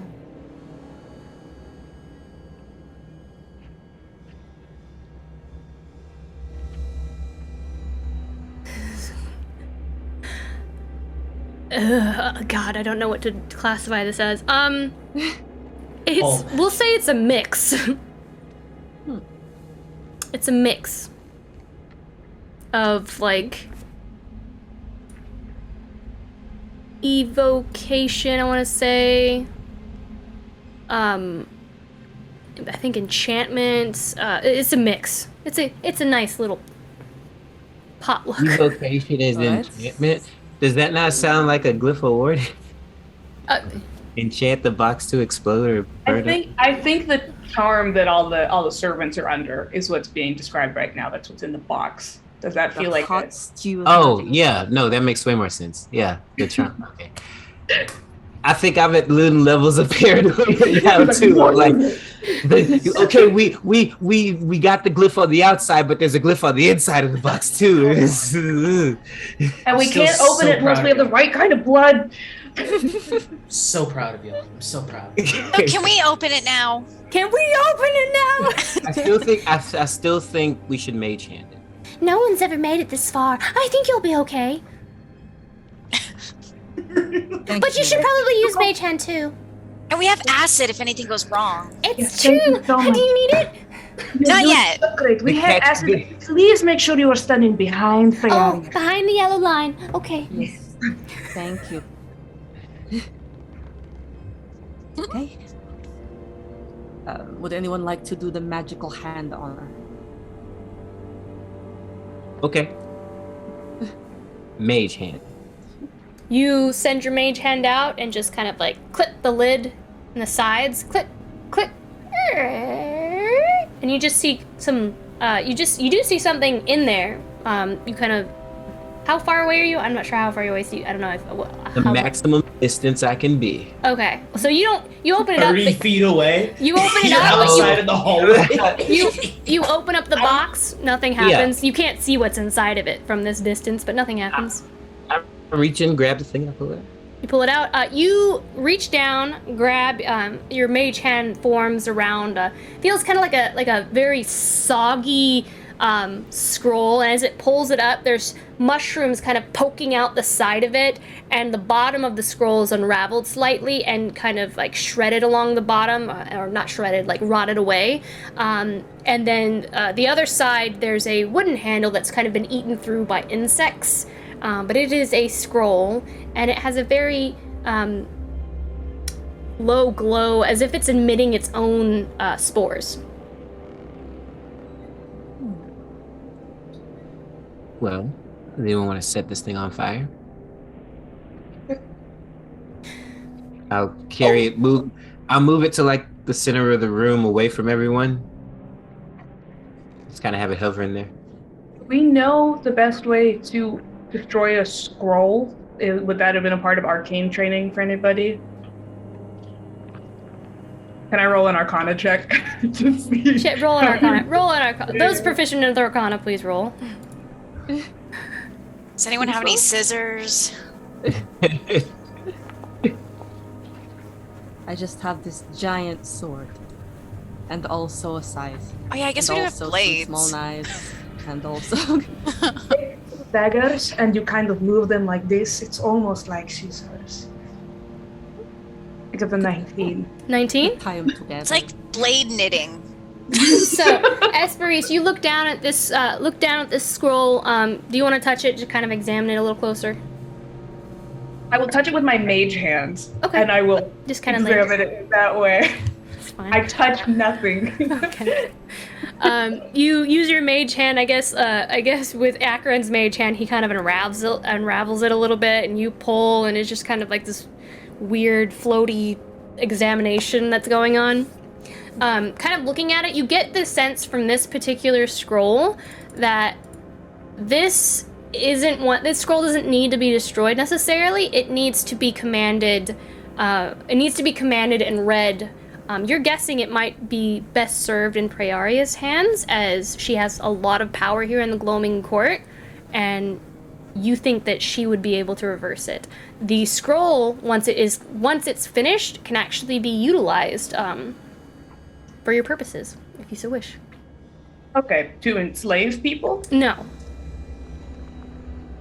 What is? It has other powers. Okay. It's not just one spell, like when you get a spell, like a spell scroll. It's actually like if you the part you kind of look at the part that's been rotted off is the spell. You see like little bits of line written in Elvish and Sylvan, where the spell that was used rotted away after it was used. So there are other spells. Like as you unravel further, you see there are more spells that can be utilized off the scroll. Does that make sense now? I know that was a little confusing. Yes. So the spell to control people and like imprison them that Elrixis used it for, it's already been rotted away and used. Is there a reverse spell further in the scroll? Can we look for that? The same spell written backwards. Yes.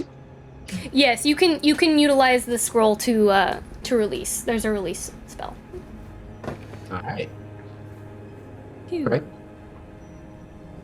Akron and I use our mage hands to move the scroll in front of Prey's face, so it's like a little news prompter. It has the little bouncy ball so that she can follow it. She takes out her magical reading glasses. All right. How do you free these people, Prearia?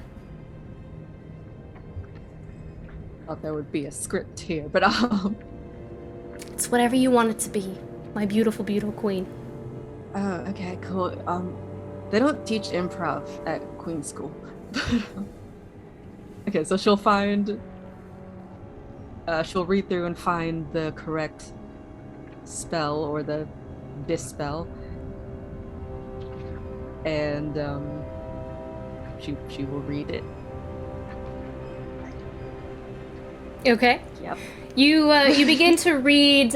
You begin to read from the scroll in an ancient language, very familiar to you. It's Rithanawan. And you read through it, and as you do, you watch as at first it's actually quite horrifying, and you're terrified that you may have done something wrong. As you watch all of the individuals, the prisoners, their skin begins to spot little black mold spots along their skin, and they begin to cough. No. And then you watch as they begin to kind of cough and choke, and there are these spores that begin to come out of their mouths, floating forward. It almost like a swarm of flies, floating forward towards the scroll. They begin to soak and seep like ink into the scroll, and parts of the scroll that you read begin to rot away, and that spell is no more. And they just kind of like...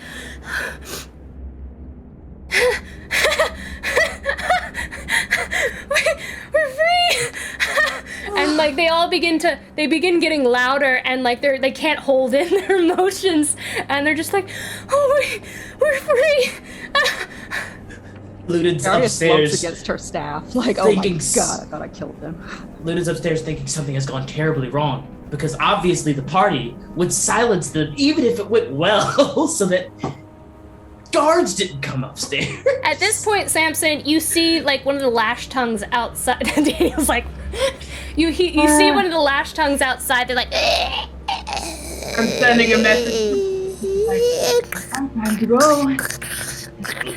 So you got 2 arrows of light fly 600 feet in your direction at the highest height, so it's going to be like a huge arc just going in both of them, signaling our boys outside in my dragonfly to come back out. I'm gonna hop on that thing and just shoot to the sky and wait for our people to... Samson, the beacons are lit. You see the arrow.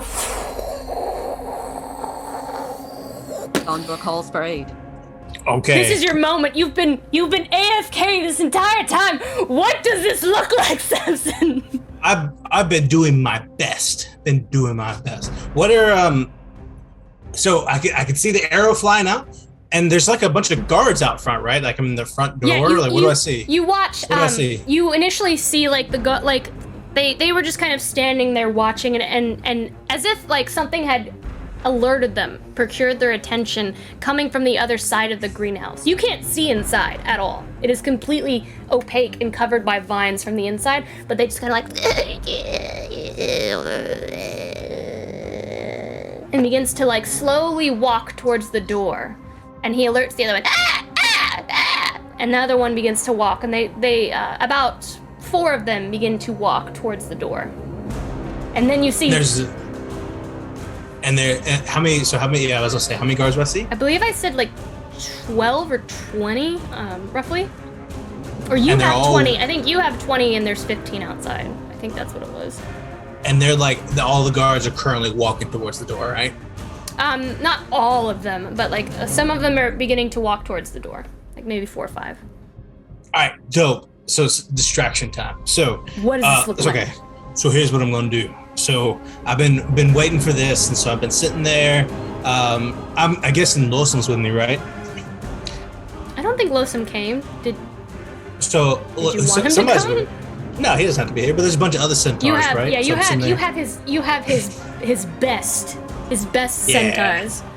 So I'm sitting there, and what I've got is I pulled a branch off of a tree and kind of broke it down, and we've got like a small little fire going, and I'm kind of poking it with a stick, lighting the burnt end, and kind of making this smoldering, ashy kind of piece of stick, and I'm talking to the centaurs, and when I see all that happen, I say, okay, here's the plan. What I'm gonna do is we're gonna light everything on fire. And then if any of them run out, you guys are going to pick them off as they run out of the thicket, okay? And then I'm going to roll it around. I'm going to pull the stick out. Does he say anything? Oh, he was gonna say, of course. Easy as it goes. I might even make a quick little, no, I'm going to leave that out. If they run out, you run them down. And then I'm going to I'm gonna take the stick and I'm gonna take I'm gonna like wave it out real quick. So it's this kind of ashy, smoldering, smoking little piece. And I'm gonna take my hands and I'm gonna grab it and like rub it together and get my hands all super ashy. And I'm gonna cast Conjure Elemental. And I'm gonna make a fire elemental come out. And so as I do, I throw the stick in the ground where the stick went down. I'm gonna throw all the ash and smoke. I'm gonna cast a spell and I'm gonna call forth the spirit from the plane of fire. You call forth the spirit, and the flames, the ground begins to erupt in flame, tearing open as if the bowels of hell are just seeping forward into the Feywild. You watch as like a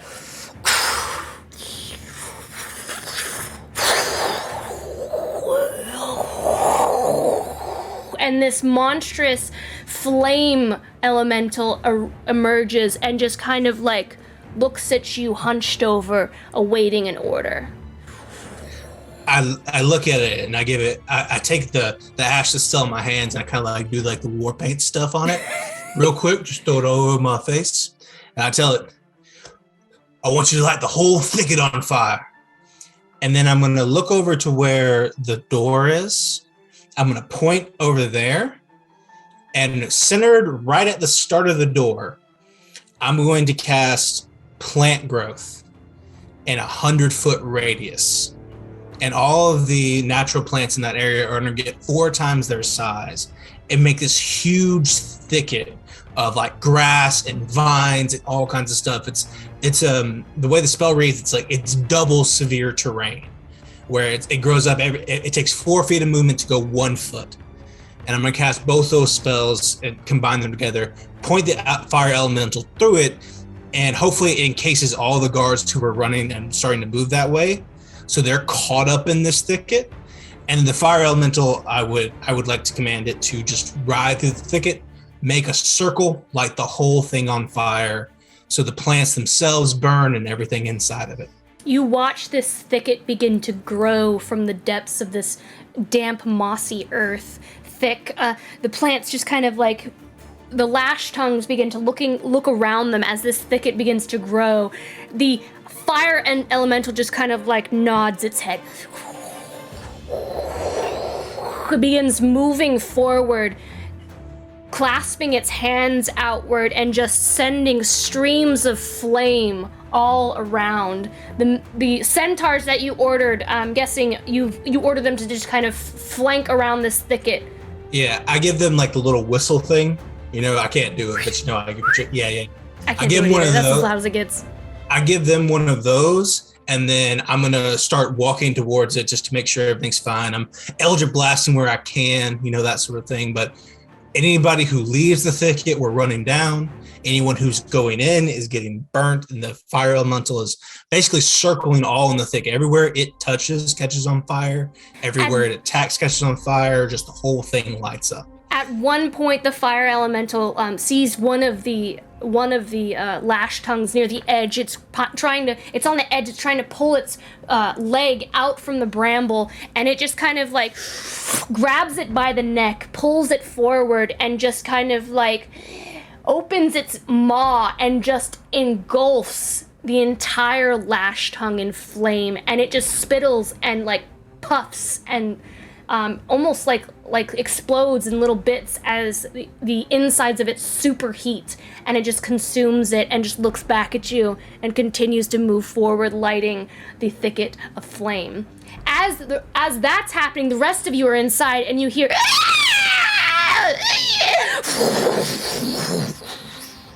and you actually see bits of you can't see anything through the flames, but you can definitely hear it on the other side of the glass. You hear some pounding on the other side and like writhing as you can only imagine as a lash tongue trying to clash its way through the glass. Arrows to the back of that thing. I mean, like from the sky. I'm just making sure nothing's getting close to my peeps on the inside. All right, what are you guys doing on the inside now? Now that all that's going on. We gotta get out of here. Are you? What was the plan? Are you gonna light this place on fire? What's happening? What are you doing? Not while we're in it. Immensely proud at all of the plant growth happening outside. I guess we start ushering the civilians out. You know, Akron. Akron. Can I make a like use a little bit of plant growth and just make like a really really long vine, and like, I tell all of the NPCs. I say, all right now, tie it around your waist, and like we're gonna daisy chain this thing, right? Everyone stay together, you know, I know on how some to daisy kindergarten chain. stuff. I'll tie them together for you. I can do it. And she just kind of All right. goes over and she begins tying. I've made lots of daisy chains. Hasn't been a while though. Most of the daisy chains I make here are with really slimy vine. And she just continues to chatter off as she goes down and she's tying off. She begins tying Excellent. people So up. now all of our NPCs will be linked together, and we have them all together. Do we Can some of have them like take an some of the escape? books? Yeah, I was gonna look at the big one on the desk. That's the only one that's of big interest. So you can do Is that real there a- quick. Back door, or are we going catacombs for the exit for the NP? While everyone's branching off to look at books, how do we get the civilians out of this building before we look at the books? Are we going to have to go through the essentially the fire escape under the house? Because we can just jump in the hole again, right? That's a good question. Yeah. What are you guys Esperise is doing? not helping. Esperise is looking through the window and casting walls. Listen, front door is not the way to go because that's where the fighting is, right? Let's go in the hole. All right, down to the hole, everyone. Let's go. So Sorry, Yeah, I back to your guess I'll guys' do the books. I just want to know where everybody's going. I was just gonna see if we could get some of the NPCs to take some books. I feel bad about burning a library. They're all damp though, aren't they? Most of the ones are rotted away, but the one on the table, you know, is open and being used. With a quick glance, because you don't have a lot of time here, Finn, you see you kind of like close it, looking at the cover and the spine. You see Power and Heritage by Zadia Ignis. Ooh, look, Prey. Let's get this one. He's gonna reach over and grab the book off the desk. Right. All right, let's go. Okay. Where's the tree? The tree? What tree? Yes. I thought there was a tree in here. The In house. entire house is a tree. No, the entire house. The entire house is a tree. Yeah, if you want to save that tree, we can't burn down the house.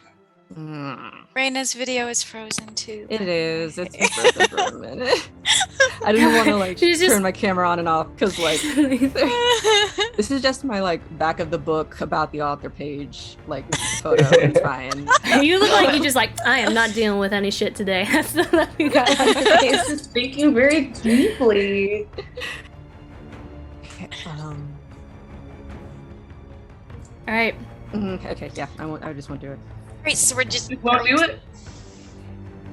No, I want to know what Freyari is thinking. What were you thinking about doing? Do you guys remember how Yes, you you got are. into the house in the first place? Through the balcony. Yeah. Yeah. Via butterfly, dragonfly. We could do that. Do we have enough dragonflies for all these people? Probably. Where do the catacombs let out? Like, are they far enough away from the house? Miro just kind of pokes her head out. All right, everyone's daisy chained together. Where would we like to go? How many of you can fly? Not a lot. Okay. okay. What was? You know, Luden would know how to get these folks out of here. Well, we could maybe call Samson, one of his Well, friends, to we come can over. go through the holes. No. They're fighting. Where do the holes end up? The catacombs. Remember I told you I wanted to escape, but I was always too afraid? I had planned it for a long time, but I was just always too afraid.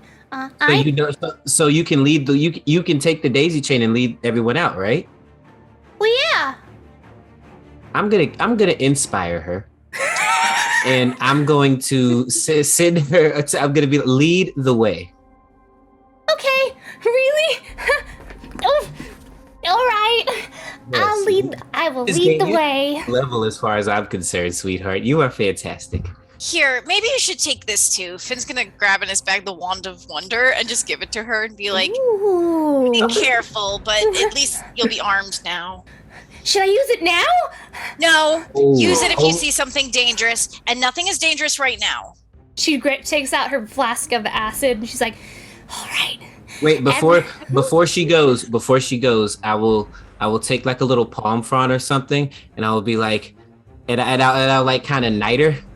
And I'll be like, you are now officially a hero and a knight on Cleed Rithnaway's courts. You will be my squire.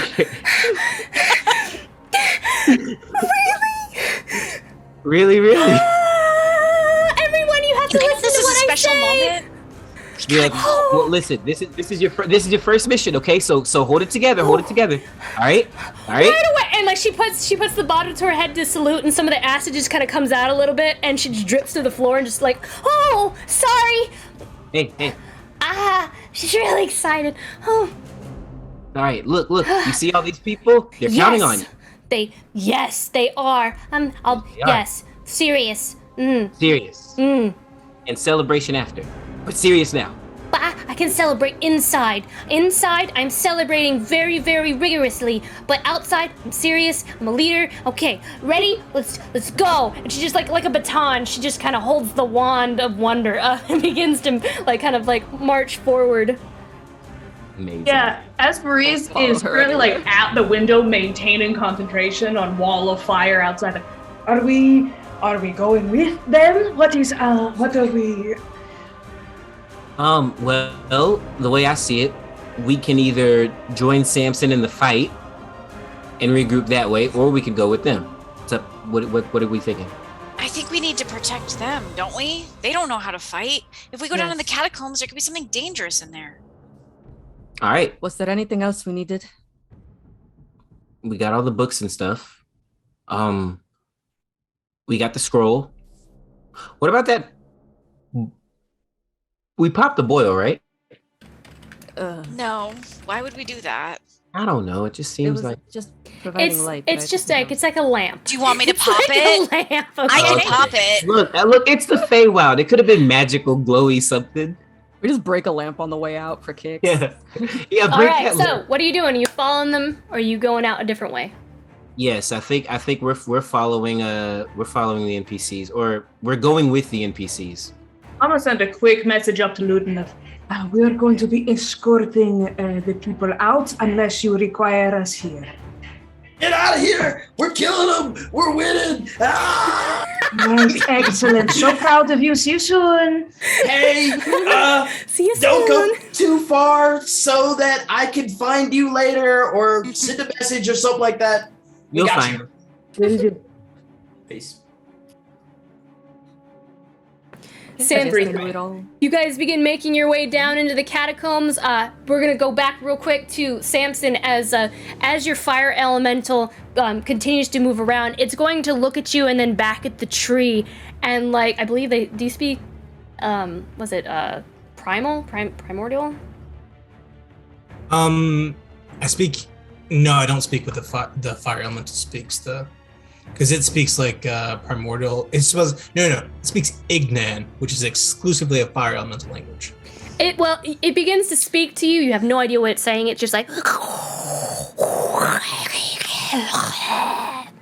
and it begins to reach out as if to touch the tree and kind of scrapes its hands against it as if, and looks at you as if asking permission to set the tree on fire. Give it one of these.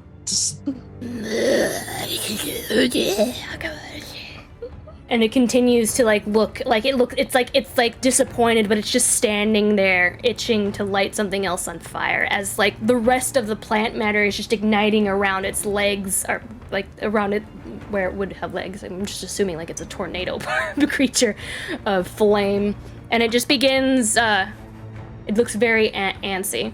The rest of the lash tongues, Boone, you're sending down your arrows, more just kind of lighting more on fire. More of the thicket is being lit on fire.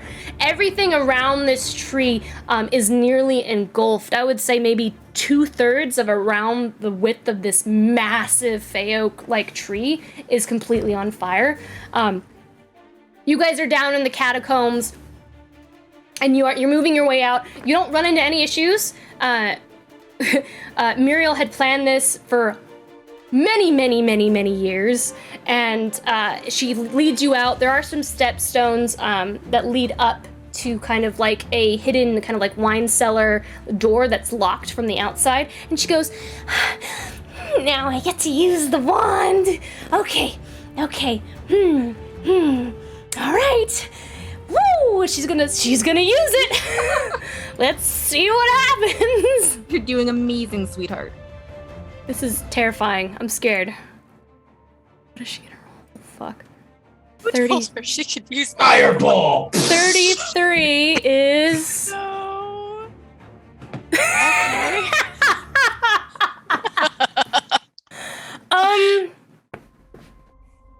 This Heavy is weird. rain. Yes, this is weird. I cannot wait. Heavy rain begins to fall around where the door. She points it, and it just immediately, because they're inside, immediately clouds begin to fill the entirety of the catacombs, and like a thunderstorm begins to, like a downpour, and the catacombs begin to fill and flood. What is happening? What are you doing? She's just like, oh, maybe I should try again. And just the rain just pouring down, thunder down into the catacombs. Wait, listen, love the enthusiasm. Maybe hold off on that though.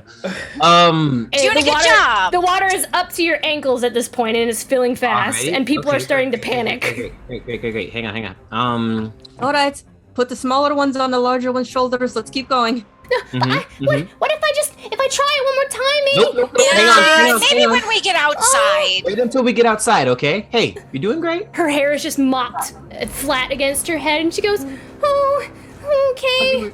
I'll give her a little pat. Say, hey, it's okay. You're doing great. We just roll with it, right? Yeah. Okay. So let's roll. The acid? No, we don't need the acid yet. You just hold on. Okay. Keep the cork. I check the cork. Make sure it's nice and tight. It wasn't at all, and you just kind of like, all right, yeah. I checked it. It's All time right. like this that you can tell Brandon has a daughter. All right, what are you guys doing? Alrighty, so I can manage the water if we can figure out how to go through the door. It's just a big door that's in I the punch way, it. right? I mean, yeah. Kick the door. It's Can we locked just from the open it? outside. It's like locked Oh. in. It's locked and chained from the outside. I punched the door. Okay. Wait. Is it not something? Do we not? Something's telling me that's not the move. You punch the door. No. You walk. No, you already said that you did it, man. You walk up. You punch the door. Give me a strength saving throw. Oh no. There's like a hand. There's like a handle right there. Hacker's Here just it like, goes. Push, Saving pull. throw. Famous last words. Why did I say that? Saving throw. Mm-hmm. Meanwhile, Finn is controlling the water and just putting it towards the back of the. Are you being Moses and just kind of like? Yes. Sure. That's a 21 if you include my aura. Okay. So you'll take half. You you feel this like force just kind of like boom blast you back, but you kind of like hold your ground and it doesn't knock you prone or against the wall. But this force you take 15 That shield I gave you. 15 force damage as just kind of like boom knocks you back. Muriel goes flying back because she was standing right behind you, and she just kind of like hits the wall and like falls flat on the like she is knocked out. And all you hear is a That's my bad, folks. I'm sorry. Okay. Spell it. Would you? Sure. that while you're keeping us from drowning, or is it just swimming for a couple seconds? Oh yeah, maybe hold your breath for a minute. Okay. Okay. Keep up one of the littler ones. 3, 2, 1. All right, and he's gonna like swim forward and put his hands on the door. People begin to like it's up to their waist now as it continues upward. What are you guys doing? Casting Dispel Magic. All right, Praise on the scooping door. up smaller What ones level? and putting them in her hood. God. 5th level. Okay, you dispel it. Yeah, it worked. Can we open it? Amazing. Immediately, lock. yeah, you're able to kind of like it's like a very heavy door, and you just kind of and you begin pushing, and then it And all flies. the water comes out. No, because you're down. But the water's rising. The water is rising. So like you guys have to get out. Here. Okay, come on, everyone. I'm gonna start helping everyone out. Let's go. You move out. Everyone. Muriel is still back. She is unconscious underwater right now. I go get her. Are you on the daisy chain. Are you kidding? Yeah, she was on the daisy chain. Nuh-uh, we're all out. She's still on the daisy chain, but she's still like she can't swim. I went and got her. Come on. No. Everybody has good I berries. saw Finn going to You dispel. go- It's like, you like this child NPC, she drowns and I know, right? She wasn't gonna drown. I wasn't gonna. Oh, guys, come on. He wasn't gonna drown because Akron saved him. Come on, Snog You has just survived carry- You're just carrying her under your arm, Akron, and she's just kind of like unconscious, hair matted wet down, and all of you make it out of the catacombs. Samson, you see kind of Does she have her acid with her? it's tied to her belt. Awesome. Okay. She'd be really disappointed if she did. That's her emotional support acid.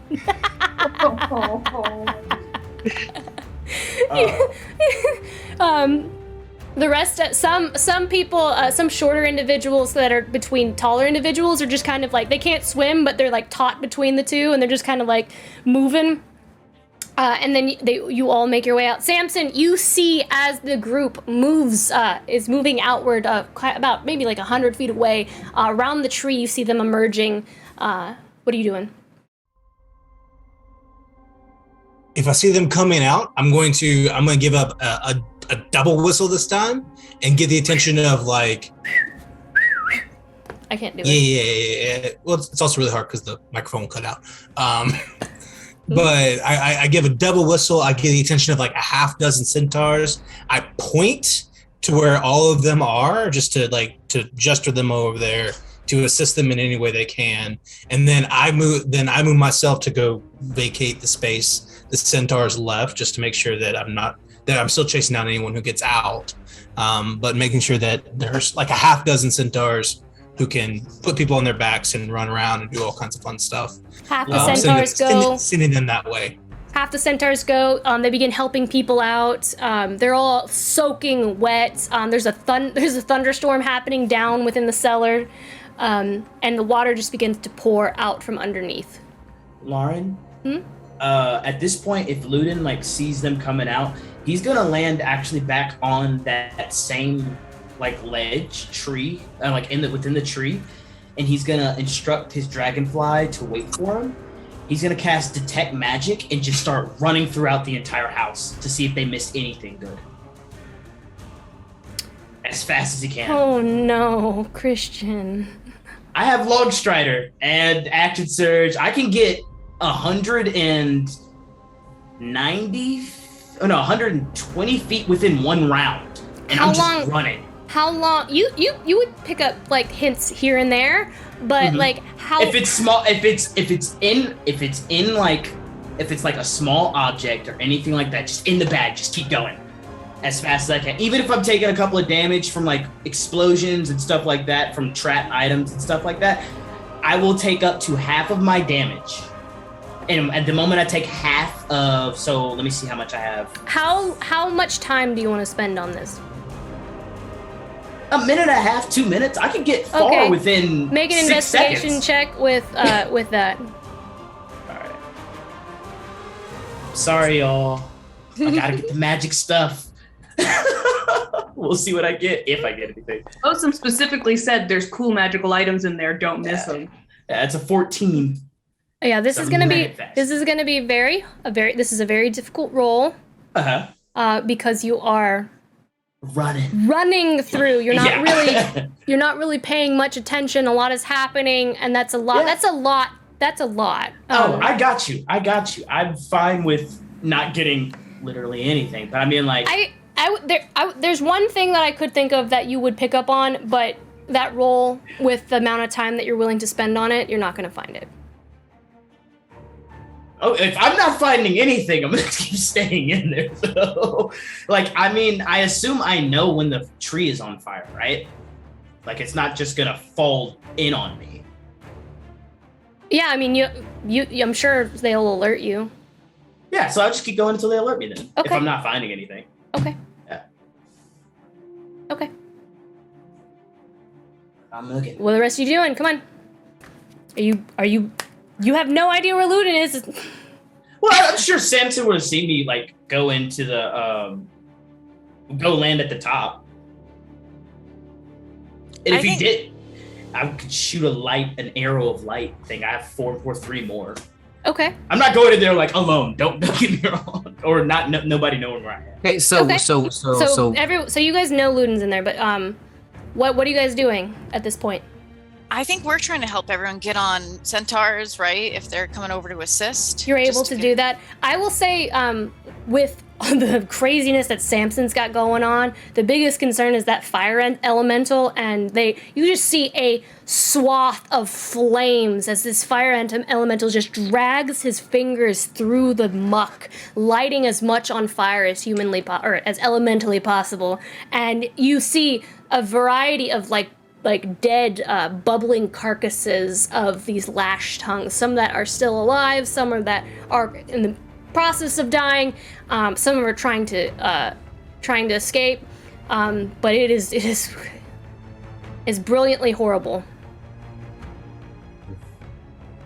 So he looks like he has that covered. He looks like he has it under control. It reminds me of the end of Thor Ragnarok, and that thing is just like destroying Asgard. And it's like, yep. Huh. Okay. All right. That's pretty close, yeah. Can Finn jump on one of the dragonflies and zip up and kind of get probably notice Ludin's not there? Yeah. Anywhere in the area? He's gonna call out to Samson. Where's Ludin? He went inside. So Finn will head towards the house and just like scan through the windows, flying back and forth, looking on the outside. Running Ludin, I guess. You should see him running through the house, like looking through drawers, throwing underwear up like a Looney Tune cartoon. All right. Finn will take a sling, break one of the windows. If you what are you doing in there? Magic stuff is here, Finn. We can't just leave it. And he's still running. Fine. If you find something, throw it out here. I guess I'll hold it for you. It's going in the bag. And just keep going. Okay, I'll just be here, making sure you don't die. So you're on the balcony. This magic item is going to be further in the building. That's fine. I'm gonna call out to Finn and be like, tell him I can turn the fire off if he needs it. Samson can turn the fire off if you need it. Are they all dead? Almost. Well, wait till they're dead and then turn the fire off. Samson, wait till everyone's dead and then turn the fire off. There you go. Our communications A1. With that, I will say, given some time, you do manage to destroy all of the lash tongues outside of the building. Or outside of the tree. Dope. Sweet. The fire elemental will continue to linger towards the tree and will continue to look at you, Samson. I'm gonna tell it to get the fuck away, like to back away from the tree. And as long as no one hit me and I didn't lose concentration, it has to listen to me. So I'm like, hey, why don't you stand 150 feet over here? It burns at that response and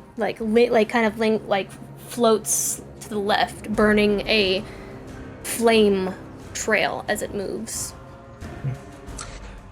as it does that, if I feel like we're getting the centaurs, we're getting the people out, and everything's happening safely, I'll invite everyone else to help me put some of this fire out too. But what I'm gonna do is I'm gonna get as close to the house as I can and start using mold earth over and over again to kind of like till up the earth and like put the plants underneath the dirt over and over again and kind of walk through and sort of put the fire out that's closest to the house. If anyone else has got a way to help put this fire out as it gets closer to the house, so we can have some time before we go in there, or if we need to. I can help by controlling water again and taking all the water from the catacombs and splashing it out onto the fire outside. There you go. I've got a lot of abilities that will set things on fire, not so much in the other direction. So Esperise is just going to fretfully head up to the balcony that Luden ran in on and just stand there and half pace, half hover around, waiting for him to come out again.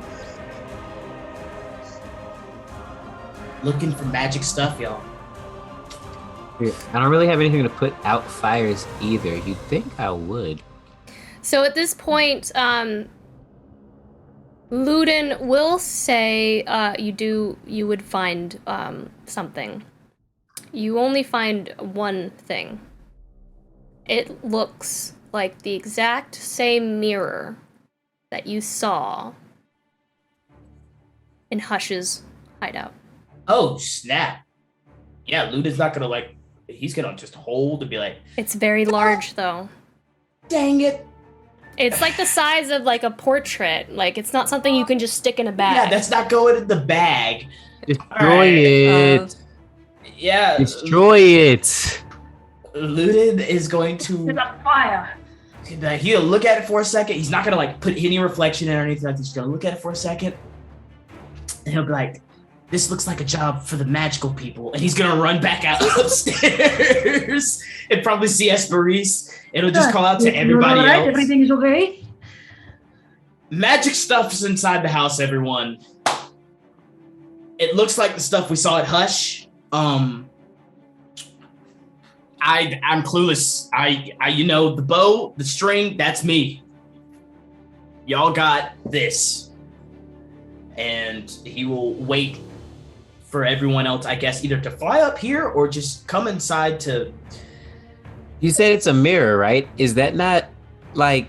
Lady Demise's mirror? Yeah. Yeah. Like, Yeah, bitch. the masterwork mirror, right? Yeah. You Yeah. had a number of them. One of them. No. One of them. No, Oh. it's not a masterwork mirror.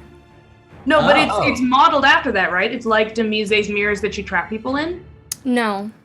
Oh. Oh. Wait, Oh. what are these then? Oh. I was It doesn't. juice. It doesn't. Okay. It is. It. Magic It mirror looks on the like that, wall. but it's not the same. Yes.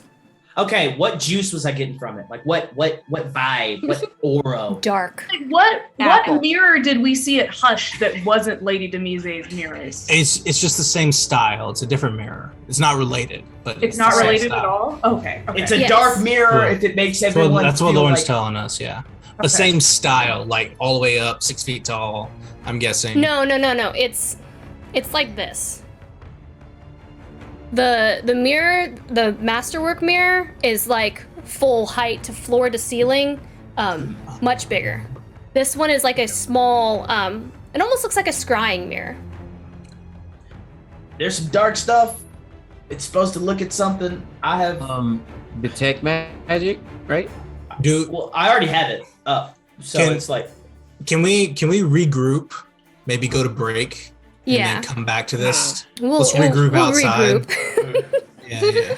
All right, we're gonna go to break. We'll see you in just an moment. If you haven't entered our giveaway, we are giving away a 1020 die. You can use command ticket to enter. They're showing it off on screen by Mithril Armory, our partner. Mine is it comes like this, and then you fold it and put together. It's made out of tin, super cool for the initiative on the go. So please use the command ticket, which is command ticket in chat, and we will enter. That will enter you in to win the 1020. Other than that, we will see you all in a little bit as we go to break. We'll be right back. Happy New Year! New Year. And we are back. The flames begin to die down as you all make an effort to put out the flames. The once servants, now freed, they are on some of the backs of some of the centaurs, clinging, and they're just kind of looking at the house like a dead shadow of a husk of what it once was, or what it is.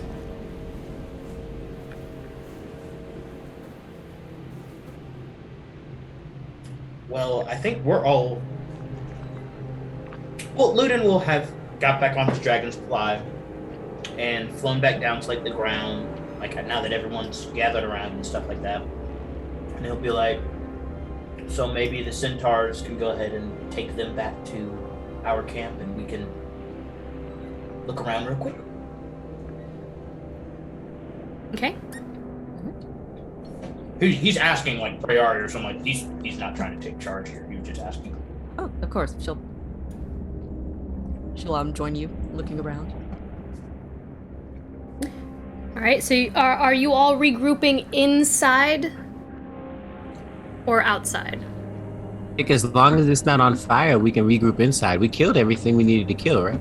Mm-hmm. So, that's the next question. There's not anything in here, right? Like we feel pretty good that we've cleared it all out, except for traps and stuff.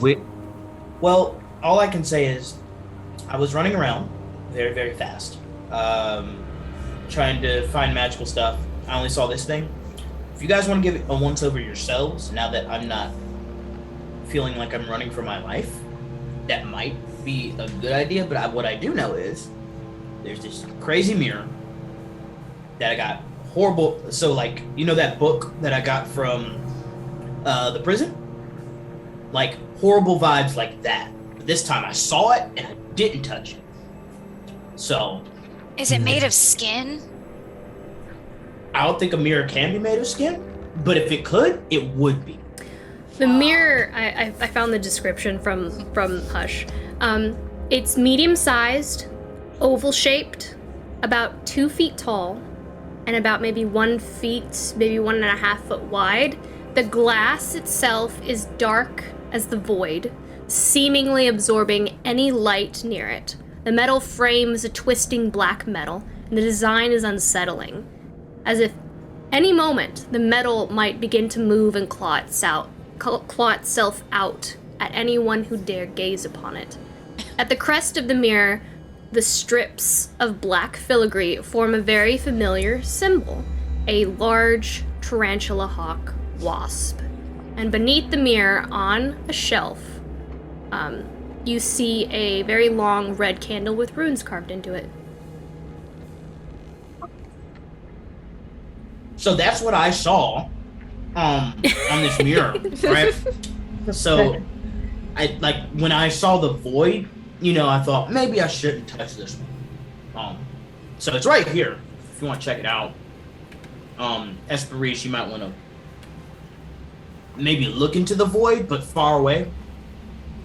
That's all you. Mage hands ready, everyone?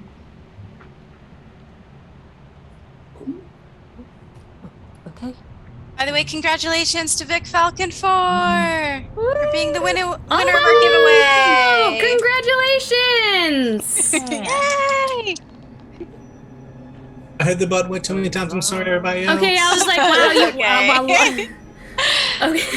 He came up first. Vic Hi, Falcon 4, you are our winner. You won Yes. the 1020 from Mithril Armory. We'll get that contact information from you, and we'll get this sent as soon as possible. It's got way brighter, I'm sorry. But in this moment of brightness, Esperice is going to start leaning in on, like, the little candle and the mirror and everything else that's laid out there, and just, while people are taking a look at it, just get within 5 feet, do a little lead-in, get within 5 feet, just make sure everything is in its original form, see into the ethereal plane, see through illusion, see the original form of an object. I don't know if she'll pick up on anything, but she's doing her, like, TSA style scan for Ludin. I don't think there would be any illusionary magic on it. I don't believe so. It's not just illusion. It's if something has also been transmuted, then she would see its original form. So it's if something has been magically changed from one thing to another thing, whether it's an illusion or it's a transmutation, then she would see its original form. But I don't know if that will be relevant here. I don't think so. I don't think so. Samson jumps to conclusions and sticks with them hard. So he just believes this is a two-way walkie-talkie mirror, and that it's not really, that he's not super concerned with it. So he's gonna go up to Prayaria and be like, "Wait, so the centaurs are taking everyone back. Everything's safe. What do you need me to do? What's the plan here? What's the message we're sending while they're figuring all that out?" Well, I suppose we should scavenge the rest of the house for anything else that we might need. And,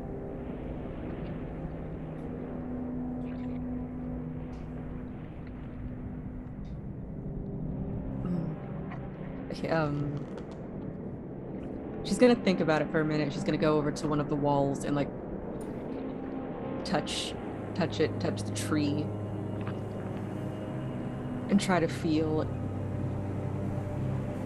like if it can be saved or if all of this rot is just unsalvageable. Give me a nature check. While this is happening, I know we're gonna search this whole place out. So I go tell the fire elemental that I'm still holding on to circle the perimeter and let us know if anyone comes to check out the commotion, or if their reinforcements arrive, and have the fire elemental do that. And it moves off to go and do that. 27 on the nature check. You touch this tree and you know, Elrixis took over the Gloaming Court a long time ago. And she probably moved into this tree a long time ago. And you get the sense, just kind of feeling through, that there's nothing that you can do to save it. It is so corrupted to its core. It's just not what it used to be. Alright, she'll just kind of nod to herself and step back. And, is Samson still there? Yeah. Once we have everything we need, we burn it down. Mm-hmm. Okay. I'm gonna look over at our team mirror. I will say, while this is also going on, did I see any type of armory in here at all? Any type of weapons on walls? Any type of... That's the stuff that also Ludin's looking for. All the goodies that you got are in the box and that scroll. Okay, that's fine. And trust me, those are some good ass goodies. I got you. I'm just making sure. It's like, what else can I get from you? Give it to me. It's a big tree. You know that's what? all I'm saying is a big tree. We'll say, because you're taking the time to do so, we'll say that you find a diamond. We find a diamond. Yeah. And Ludin will put it in the bag of holding. He doesn't say nothing to nobody. He's just gonna leave it for a rainy day when he's in trouble or in the doghouse. He's like, by the way, Deanna's crying. God. No one else can get it if you don't tell anyone. You put in the back. Yeah, I know. No one can get it I out. know. Doesn't care if we live or die. Hey, I was looking for this diamond, y'all. I was looking for the things. Y'all are on the mirror. Y'all don't worry about this. Do you need any help with the mirror? We'll say you also find 10,000 gold. I'll definitely put that in my own coffers. You guys haven't gotten lots of money. I've been late on this train, but you know what? Fuck Ludin. I have just 3 seconds and you done that. I love you too, sister. And yeah, I'm gonna take my 10,000 gold, and we'll disperse it later. But they're definitely looking at the beer. The whole party's just stewing. Like, are you kidding me, man? I got you. Don't worry. So, do you want me to notate in the party funds or not? You can notate in the party funds. I'm gonna Okay. keep at least 1,000 on me though. So Okay, then notate I'm gonna put 9,000 gold pieces in the party funds. Perfect. Yeah, because I make purchases and I need money. Like we have party funds for that. Never mind. It's fine. Esperis is standing, staring into the void, and Finn, as you come up behind and say, "Do you need help with that?" You see for a second, it looks as though something has gone very wrong in the Force. No, Is everything okay? No, I'm joking a little bit. What did you see? A little bit. Stare into the mirror. Nothing. I really thought for a second when he was talking about the mirror, I thought it might be. Do you remember Oliver's father with his masterwork, right? Yeah. With the mirror, but it doesn't look like that. We've definitely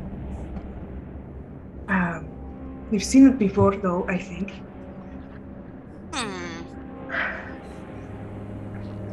Is there? Could we roll like a history check to remember? That's what you do remember. I probably should have make you roll a history check for what I've already told you. Oh, sorry. Well, you told us at break, because the audience doesn't know what you told us. But did I not? You said it at break. Yeah, that was in break. That was a break.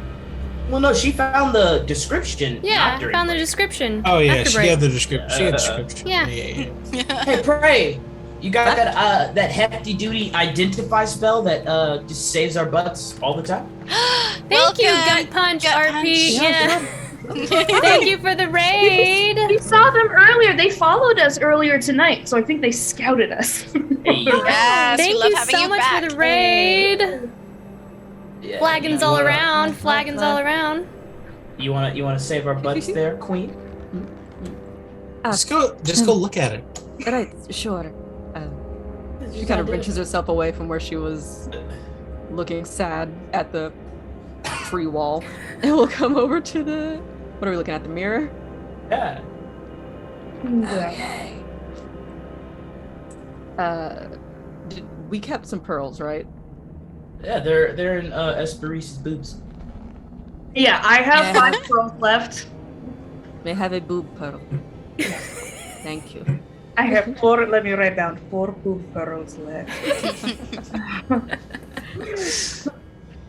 Alright, she'll take a feather from one of her pockets, and she will begin scrawling in strange symbols around the mirror. As she begins to ink. Okay, she'll just like cut her palm like they do in all the movies. That makes total sense. And she'll just use that to write her runes and things around the mirror as she begins to cast Identify. Okay. You begin to cast Identify. What you ascertain from this mirror, you gain, this is used, you can kind of sense that a similar form of magic that is used during scry.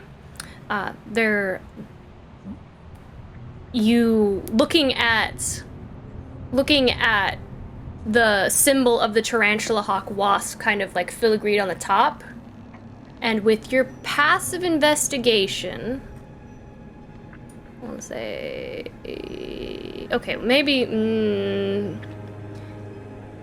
with Esperise's, no, with Samson's passive investigation, and kind of what you ascertain from that, yes, it looks like this is direct communication between Lady Demise herself. Somebody else. Who is Lady But Demise? it's more powerful than scry. Like it's very similar to what Samson was saying, and with his passive investigation, he is very correct. It's like direct walkie-talkie, but face-to-face with Lady Demise. Do we want to talk to somebody who else is on the other side of Wait, No, Lady no. Demise and Elrixis know each other? Yeah. What do they have to talk about? Oh no, being Evil, probably. that's more polite than what I was going to say. Who was that wizard guy who didn't cast any spells last time we saw him? With with Micah. Yeah. He hit one of these, right? Oh,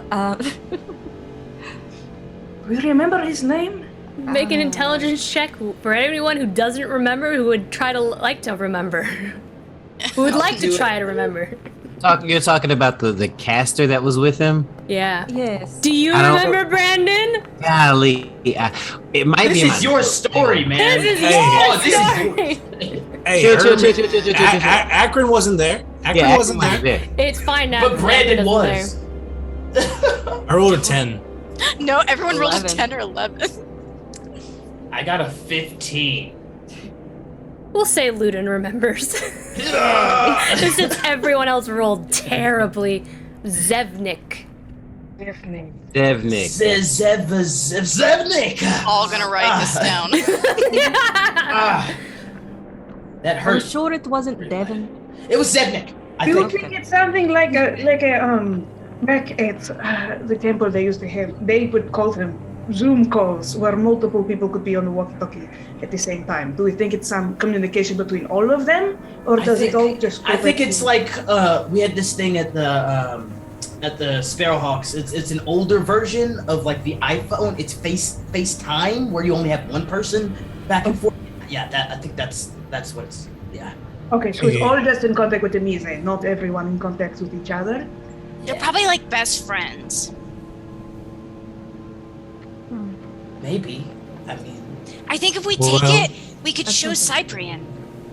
well, we could just have it, and then at some point, whenever we need to find Lady Demise in the future, we'll know exactly, like at a moment. Hey, we're coming for you, for Ernir. Kind of thing. You know. Why would we warn her? Did we decide that Lady Demise was one of the people trying to raise the 7, or? I remember somebody saying that she was collecting pieces of Vera. Yeah, I think that was where we last left her. Was that she was collecting pieces of Vera, and that she was in connection to a lot of the larger things going on. But honestly, a lot's been going on since then, so she was not a #1 priority for me. Okay, maybe we should just put it in the bag. We should mull over it for a little bit. We know Cyprian wanted her, right? Wanted Cassius, What do you mean? right? Didn't Cyprian want Cassius, or wasn't she after him? Well, I thought that was for Cyprian's own. It was a different thing. Yeah, I think he just so. missed him. You just missed him. Yeah, they were best friends. It's really cute. My only concern is that anything that may link to Lady Mise may link to the 7.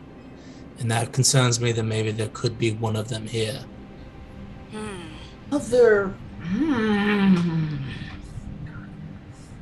Dang it, Samson. Just a concern. I don't know if it's true. Yeah. But why I else would these two talk? There's something here that they want. Either that, pieces of Vera, something. Is Elrixis one of the 7, maybe? You've known her a while, Samson. I don't think so. It's possible maybe she's got. I don't think she is one of the 7, but maybe she's got a piece of Vera or something that the Mise wants, or maybe maybe one of the 7s made the way here. The Fae and the material plane all kind of lay against one another, so it's possible that the Mise just needs help with something. I can't imagine that. Yeah, I mean, I guess that would work, because, like, if the world gets destroyed, so does the Feywild, so... Mm-hmm. Ludin will take the mirror off of the thing and I guess shove it in Finn's bag. My bag? Yours is the only one big enough to hold the thing. Okay, fine. Put it in there. take like the ghost of the twice countess and things like that and put them in my little boho bag so that they have some place to be. My bag is conspicuously mirror-shaped now. We'll store it later. Also, I found this, and Ludin pulls out a diamond. He's so upset that he has to share that with everyone. It's just like, whatever. He pulls out a diamond. Oh, and this. And he gives Samson 10,000 gold pieces, and he said, actually. And then he pulls back 1,000.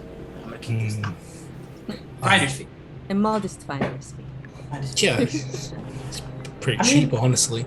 I mean, yeah, considering there's like 6 of us, that's less than, a sixth. Just 1,000. That's like a real diamond? Here, and he'll just give it to Finn. I don't bite on it. Wow. He's gonna hold it out.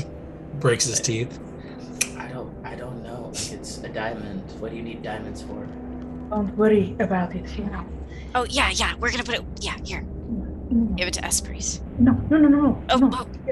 Yeah, because now I can have one, but then you can also have one. It's wonderful. Oh, like, okay. Are y'all gonna make rings or something? Yeah. Oh yeah, and then Ludin realizes that no one else saw what he saw and goes like, oh. Like friendship rings. Yeah, it's friendship rings. How much is the diamond worth? Do we know? What does it look like it's worth? Doesn't matter. We're never gonna sell it. It's going to be in Finalized pocket. I forget the cost for some of the spells, but like, is 1,000 for resurrection? I think it depends on how big they are, right? Regular resurrection is 5,000. Revivify is only 100, I think. Revivify's 300. Raise Dead's 5, and then resurrection I think is 5,000. Samson, is it worth as much as your friend's life? And I'm not trying to sell it. I want to know how long it's going to take. What was the middle one? 1,000? Raise Dead is 500. Okay, we'll say it's worth 500 then. Can't even cast that spell. That's why this one is for you. Oh, okay. It's cool. Big. It's beautiful. It's one of those yellow colored diamonds. Canary diamond? It's like a canary diamond, but like it suits Selrixis. Selrixis would have an off-colored diamond that is kind of more yellowed and like tinted. Looks like our princess cut though. Oh my goodness. All in y'all in this set. It almost looks green. Everyone's like crowded around it, like, oh wow. Guys, it's a rock. Come on, let's. No, it's a special rock. Okay. As you guys are talking, before Meryl leaves with one of the centaurs, Meryl will come over to you, Finalai, and just kind of like twiddling her thumbs behind her back, and she'll just be like, "Thank you for believing in me. I don't deserve this." And she holds out the wand of wonder that she caused a flood underneath the catacombs. Mira, why not? I almost killed us with a flood.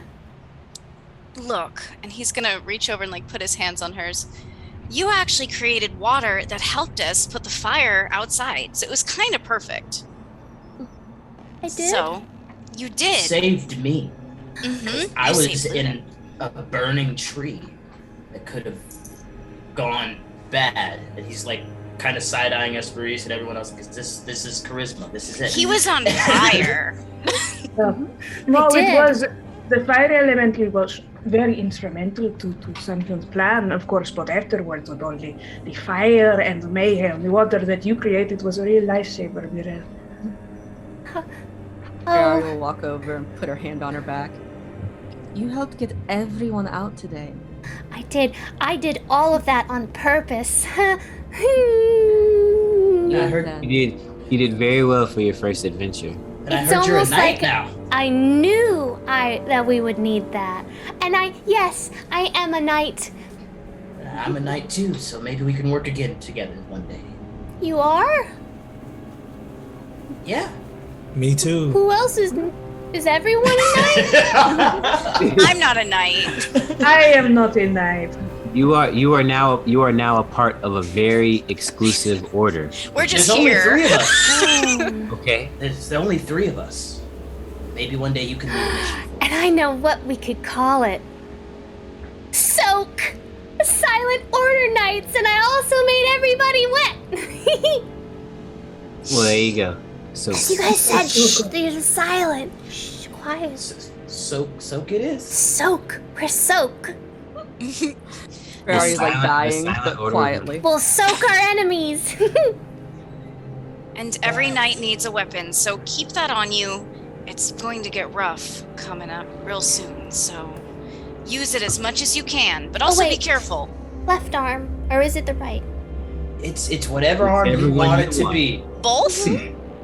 With I would with say- the wand It's and a bottle of acid, I will protect you, Queen Praeria. With another way, and I will make sure to keep all of the people that we saved today safe and safer, and continue to protect them and serve and protect and I think you got it. You know, that was all the words, all of them. and yes. Eddie's private. We're counting on you. The other thing you can do, Muriel, and goes for all of you, and you'll have to guide them in this, is make sure you spread the word about Queen Praeria. We need the word to spread as fast as it can. It's essential for our plans. I'm good at spreading words. Right. I so did that inside the tree, everyone you too. know, okay? You did. I can do Keep that. going. Good. I know you can. Well, be safe, Muriel. You gotta go protect them. They're on their way Okay. out. Yes. Right away. I don't salute you because we're both knights. I salute the Wait. queen. There you go. And she just kind of like walks off very like tall and walks over back to the Minotaur, who's just kind of like furrowed his brow like, okay, yeah, this kid, all right. Saving grace one day, yo. I'm telling you. We're gonna be on the battlefield and just a wondrous wand is gonna. Yeah. Lauren's gonna be like, I'm gonna roll a D100 real quick. Hope it's But something yeah, good. I can't wait for her to raise a couple of levels. I'm telling you, Queen Prey, you better watch. She's gonna be the next protector. You watch and see what I tell you. She will absolutely. All right, what are we doing? just coming for my job. I assume we're gonna go ahead and Ludin's gonna pass a couple of fire arrows to Prey if she wants them. And then we're gonna go outside and let her light this place on fire. I got an extra normal Now- bow unless you want to use regular fire. I do want to point out, so like the thicket that Samson grew and everything that caught fire with the elemental was all new growth. The rest of this growth, this is damp. This is a very damp area, so you'll have to be a little bit more creative with how you're gonna set this thing on fire. Continuous firebolt. Luden, But can we get some wind? Nope. I Oh, wish no? I could give you something. Wow, the one time. Right? I said it. That's why I said. I mean, do we want to be silent or not? Penalize if you hear something. Oh, can I control water and seep out all the water out of the plants and moss? That's a very clever to way to waterbed, use control yes. water. Why not? Yeah. You're gonna blood bend the spell. tree. Yeah, that sounds really cool. Gonna blood bend the tree. You're using You're using control water in a way that I would have never thought to use it before. Yeah, there's Yeah. Good job. Do it. What does that look like? So he'll just start going around to every like chunk of moss and just be like taking it out, and then he's like, I need like a bowl or something, Why? or a bucket. Well, I don't know, because if I put it on the ground, won't it just get the ground wet? You could shoot it far away, can't you? Guess I could I try. mean, there's gonna be a lot of water in here, Finn. It's not gonna. Samson. Get it out the window. And he'll just keep doing that with each patch of water. Yeah, you just go around. It takes a little while, but eventually you kind of like strip the water from the tree, and it just kind of like, you hear it kind of crack and crinkle as all the water is absorbed and moved out from it. Yeah, and it does take a little while. Probably takes 30 minutes to an hour, we'll say. I'm not sure what the surface area is, math, but we'll say an hour is probably decent. Esperise took as her most recent cantrip a baby version of her brother's second level spell. She took Gust, and she's just going to stand there manipulating the winds and making sure that things catch with her little cantrip that's like baby of the wind. Ludin's sitting there like, yeah, that's the way you do it. Are there any holes outside? Holes? Yeah, holes. What do you mean? Like, what do you... Like a drop, like maybe a little pit or like a hole. Do we need to dig a hole? Yes, please. I don't have mold earth. I mold earth a hole. Thank you. I used the last of my control water to get the get the piranhas out of their little home and outside. Because they don't deserve to die. They didn't do anything. That's fair. And that's all. You know how many children those piranhas ate? Yeah, but they didn't. I mean, they were hungry, and somebody fed them the children. They didn't actively ask for children. You'll watch as this massive globule sphere of water, and you just see piranhas swimming around in it, like looking around, and they, like, as it moves over your head, the swarm of them just kind of move towards you, as if they're really hungry. And Finn continues to move this globule of water until it is right over the hole and just it lands in there and sops up over the edges, and the piranhas just kind of like skitter. There you go, little friends. Okay, now we can burn the place down. Add it to the list of questionable things, Finn. I know that Praeria had like a plan for how this might look as we burn this tree and this whole house to the ground. Afterward. Or afterward? Yes. Okay. Well, you got anything I can do, any way that you describe Luda doing something that you need him to do it with to help burn the thing down, he'll do it. I got fire arrows, and that's about it for my contributions and ability to set things on fire. You guys may take a short rest if you would like. Sure. I don't remember if any. I think Akron lost health and A little bit, yeah. Ludin? No, I didn't take no damage. No. I think I inspired some people. Any spell slots back, maybe? Yeah, I could use one. Point. Everybody give me back your good berries so you can use them. How long does the short rest take? An hour. A full hour? We'll just say an hour to like get the water out and dry the tree and do all that. Will we need the flame elemental to light this tree on fire? Get literally nothing from a short rest. This sucks. Might as well let him. He's been wanting to over burn there. He wanted I'll to burn it. have How long does it last? Like an hour. so he's gone. I could expend a slot to keep him there, right? I could take the short rest and like spend the slot and keep him here, so he could do it. But yeah, I have to spend another spell slot. I mean, we got fire arrows. We have fire at home. Oh, we got fire. Okay, yeah, we can get fire. Well, then I leave this fire elemental wanting, disappointed, as he does not get. He just kind of disappears when the hour is up. Mad. He's so mad.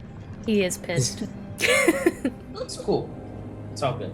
We'll bring him back later, and he can help. Yeah. All right. Other There will stuff. be other things. Yeah, other things to burn. Yeah. He looked a little mean. He was on fire? He was made of The fire. piranhas were sweet. I mean, The piranhas were sweet But though. like so many plant men, was it not suitable for him? I couldn't really talk to him. Don't really know him that well. He didn't even tell me his real name. I would say Ludin doesn't get anything from a short rest, so he would while Finn is pulling out the water, want to have a quick convo with him, if that's possible. Yeah, before we do all this stuff, and he'll go over to Finn. I assume that just throwing the water and stuff and pulling it out, and he'll be like, "Hey, can I talk to you for a sec?" Oh yeah. You can keep going. I just probably said. Okay, sure. And so Ludin gets real serious for a second, and he'll look at Finn and he'll be like, "Hey, so back there yesterday, I wanted to say thank you for saying something. I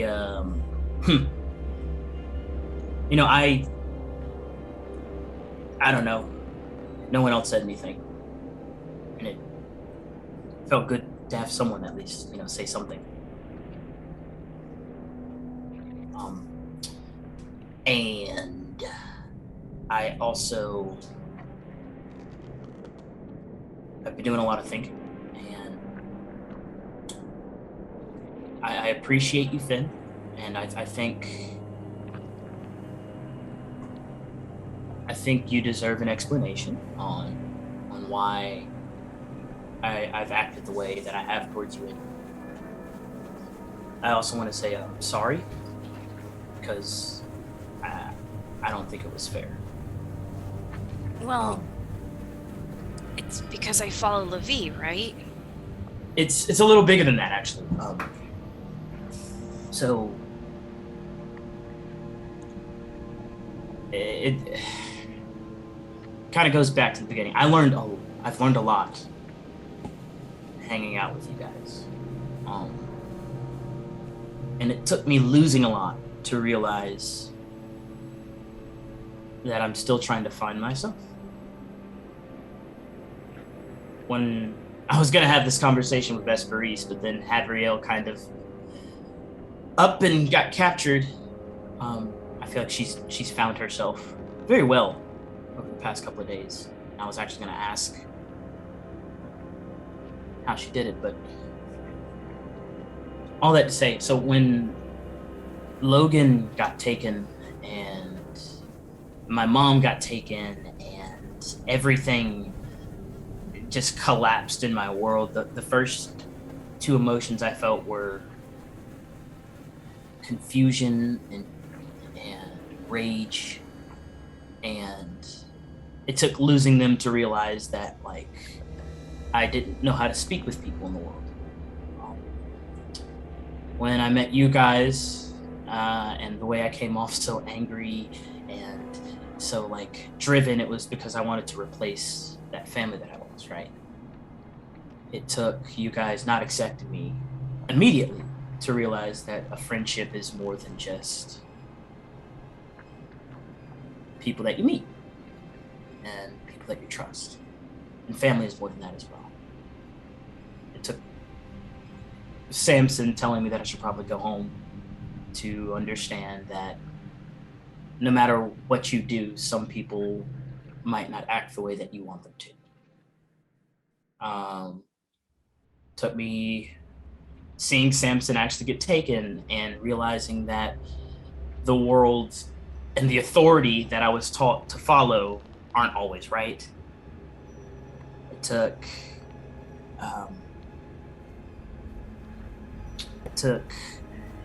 Genevieve having one conversation with me, a serious one, to find out that, the Sparrowhawks aren't everything that they need to be, and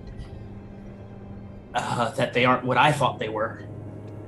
And so all that time, this all led up to this realization of all of these things that I thought I was, I'm not, right?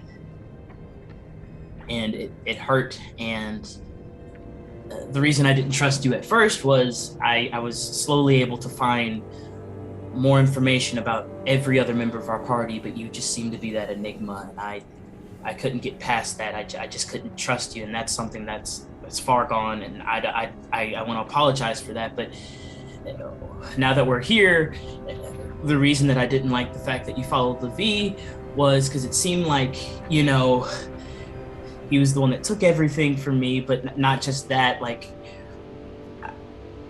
when I was finding out all these things, not just about myself, but finding out the truth to the world, I realized I don't know what's me and what's Levi, you know, but what I do know is me, at the very least, is the first feeling that I felt when I found out that my mother and Logan and basically my entire world was twisted around. It was rage, right? I'm angry all the time, but I know it's me.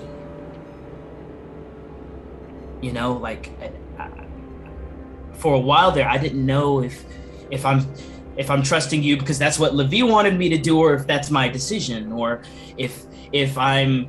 So I decided to burn everything because it was like, at least I don't have any of his stuff, right? So I burned down my house. I burned down anything that he gave me, and I've told members of the party that I didn't blame you, Finn, and I lied to myself thinking that I didn't see you as Levi, but I did. And that wasn't fair to you, because the one thing that I do know is how much of a hold he can have on someone, and even if you don't want to accept that, the first thing I did when I lost my family was try and seek out my stepfather and my mother, and it took losing them to know that, I mean, it wasn't really them, right? And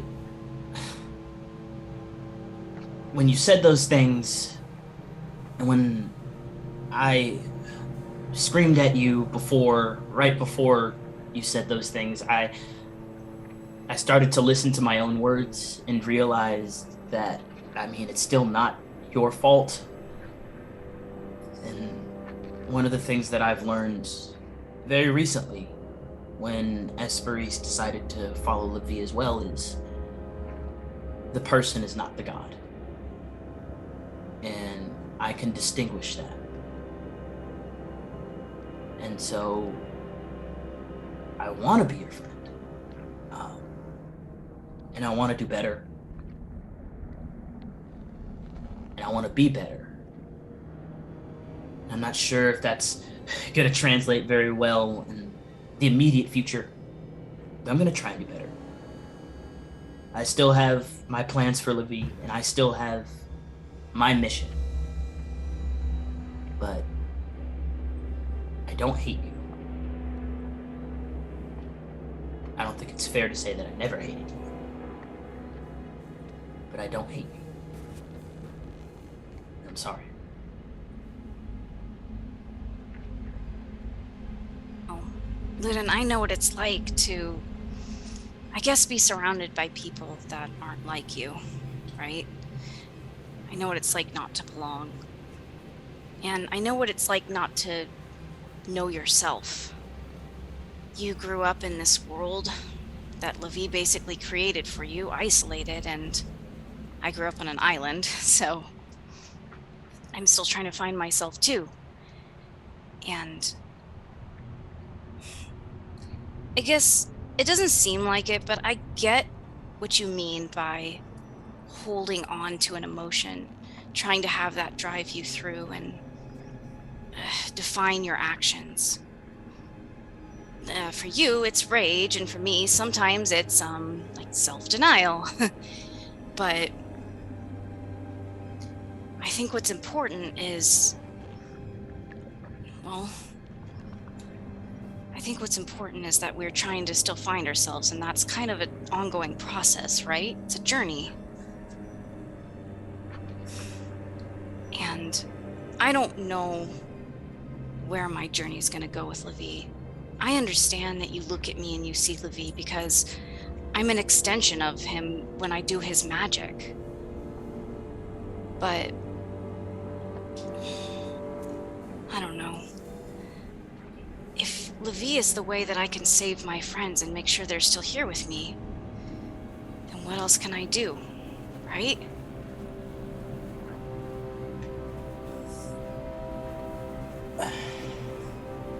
I've never been very good with a sword. My whole family was a warrior clan, right? So they did it every day, morning to night, religiously. Woke me up. They were elves, so like they only needed 4 hours of trance, and I did not. So that was rough too, right? Not good at any of that. But maybe, now that we're starting our budding friendship, you could help me with that. And I won't feel so reliant on my magic all the time.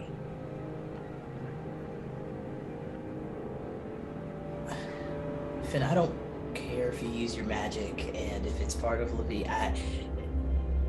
The irony of this entire situation is, who do you think really taught me to make sure that I knew how to use a bow? Who do you think really showed me how to use a sword? I'm using the skills Levi gave me as well. I don't want his magic because in some little twisted fantasy of mine, I think it's setting some standard that I don't need him. But if it comes down to our lives and using Levi's magic, 100% use his magic. Don't get me wrong, I'll help you with the sword. I'm always down to train. Just ask first. And if I don't want it, I don't know if that's something that I will ever be able to look past. But no condemnation on you for using it. And when all this is over, I know what I'm doing. And I hope that you don't have to even be a part of that in any way. So, Well, pull out a hand. Finn's gonna grab it and like shake it enthusiastically, and then pull him in for a hug. I guess he'll take it. He doesn't like hug it immediately, and then he will definitely like wrap his arms around and give him a hug. Like, yeah, bros. Yeah, we can find ourselves together, Ludin. I'll help you, and you can help me. Okay, we're just gonna take it real slow though. Right. Yeah. Slow. Like fist bump next time. Fist bump. He does it very enthusiastically. He like punches his hand. We'll work on that too. Jeez. All right, Ben. We should burn down a tree. And we'll talk later. Okay. Okay. Yeah. Okay. Yeah. All right. And Ludin will walk off from Finn back outside, feeling a lot lighter. Like you can see that he's still processing everything but I think that he's wanted to say this for like ever since the other conversation happened with Esperisa's dad, but as well as like things have been percolating for a while on trying to really describe what he's felt about with Finn. So I think he's lighter that he's been able to say it. And Ludin, when you come down to ground level, Esperisa's making these little. It's not as big as when you do it. It's okay. Like it's gonna be like you explode people from the inside, Esperisa. Like you're still the most powerful. I got wind. You know, like this is the first. What do you think I started with? Did that? But you got it a lot quicker than I did, so like you're maybe blow out the candles on a birthday cake, but hopefully or help start a fire. Like this is good. It's a step. It's a step in the right direction, right? Got it. She will fan the flames as the fire gets started, unless there's anything else Finn or Ludin wanted to do. No, I'm good. Before the flames get too big, Praeria will walk up and just kind of like press her forehead to the tree. And just give it a little kiss. and then she'll stand back while it burns.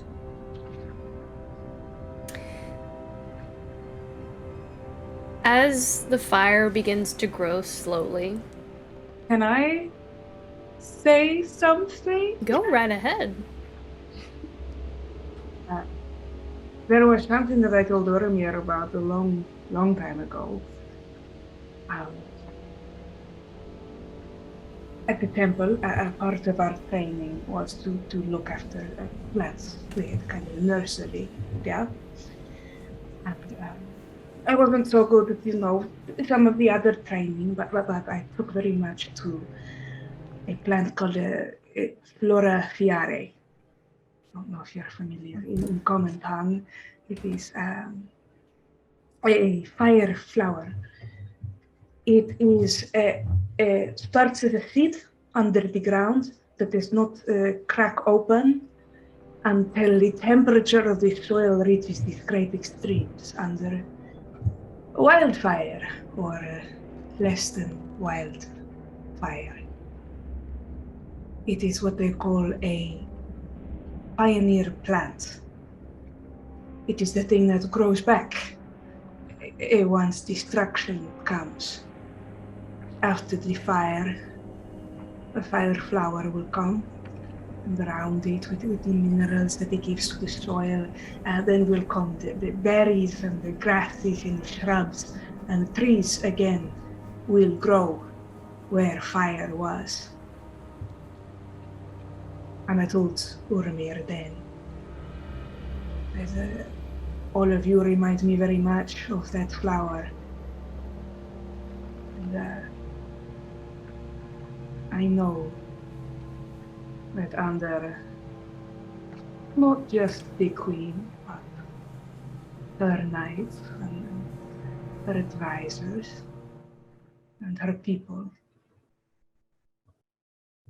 this place will grow again.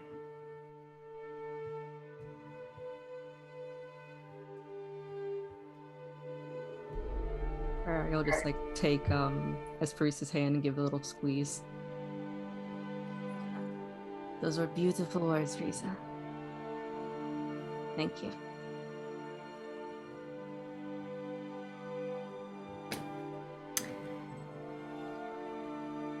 The fire starts out slow. Small little embers that lick the bottom of this massive, just gargantuan tree.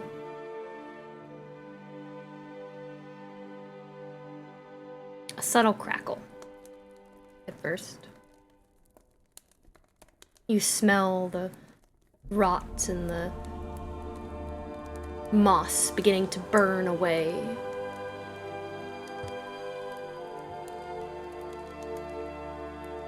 Begins to move up the massive roots.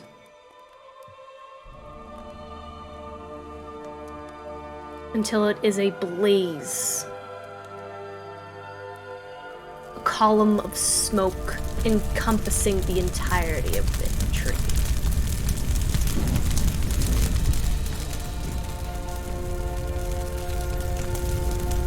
The heat piercing your faces, and you feel the warmth. This place so cold, now ablaze with such warmth. The warmth of your friends' words, friendships that have been made that took some time, took some growth, some growing amongst yourselves as your stories have progressed.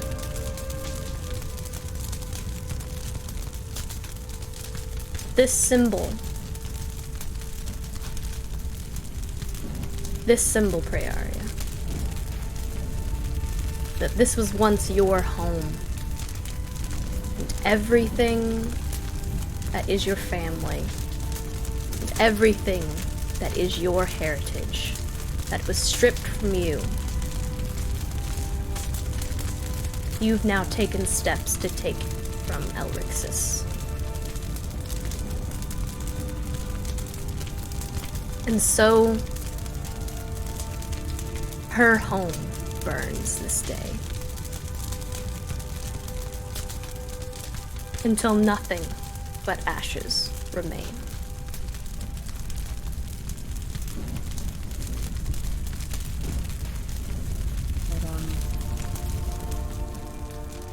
think once the fire dies down,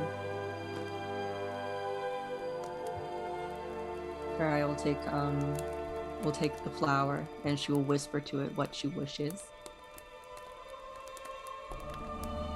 And as she presses the flower in her hands to the ground, a small field of flowers blooms. They're small, and they're blue, and they glow in the night.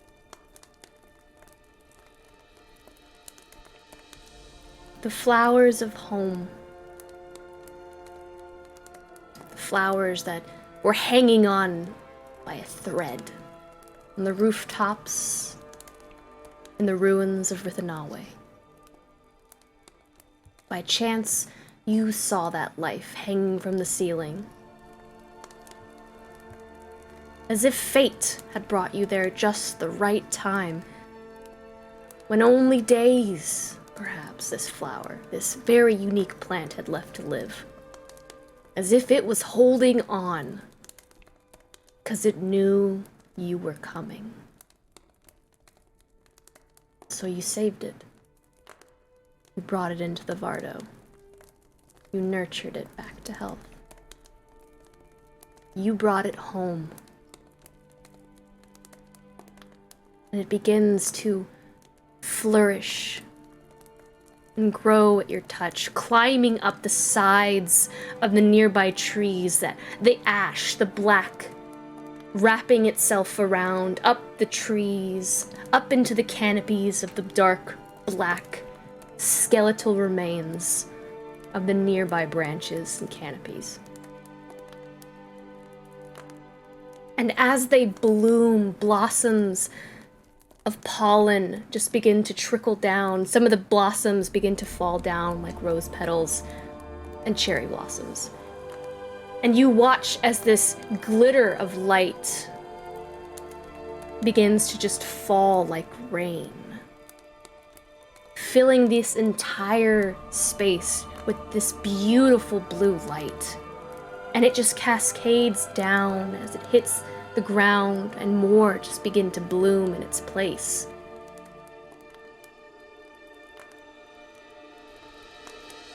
You brought it home.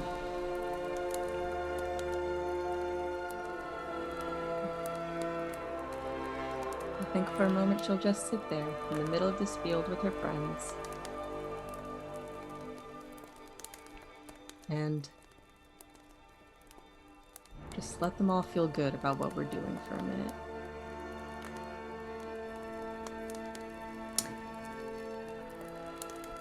And with that, that is where we will end tonight's session.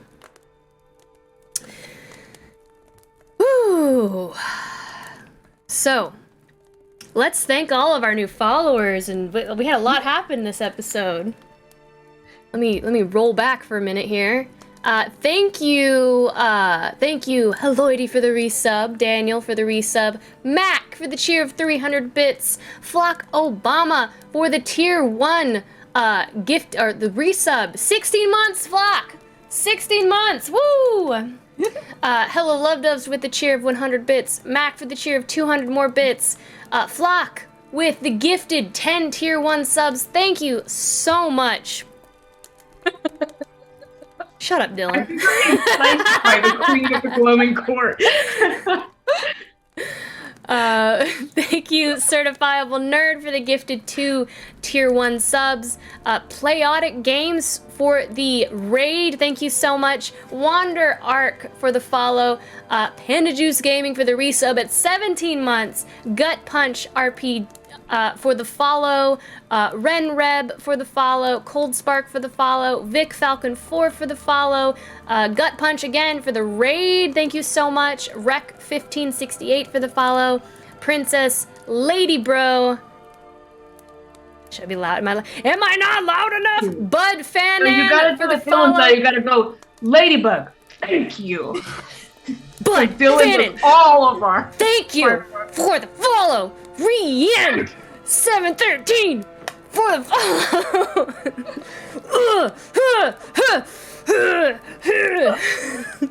for all the follows and the raids and the bits and the Thank you all so much. We hope you enjoyed tonight's episode of Fate's End. If you enjoyed our show, please consider, please kind of stop looking at the chat. Dylan's being, get distracting me. Thank you all so much for hanging out with us this evening. If you enjoyed Fate's End, please consider a follow. We play here every Monday at 7:30 p.m. Central Standard Time.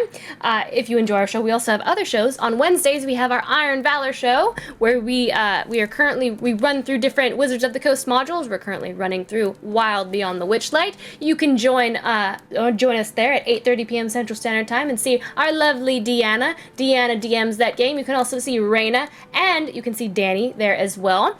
They're just as brilliant on that show as they are on this show. Come join us. Yes, and you can actually interact with a little bit more in that show as well. You can use Valor coins that you've been earning if you've been watching us this whole night to grant luck to players. You get to bless the party. You get to curse the DM. It's very fun, very interactive, and you get to be a part of the game, which who doesn't want to be a part of the game? So join us on Wednesdays at 8:30 p.m. Central Standard Time for Witchlight Iron Valor.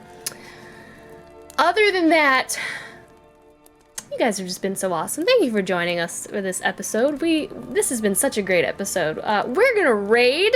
We're gonna raid and continue to share the love within the community.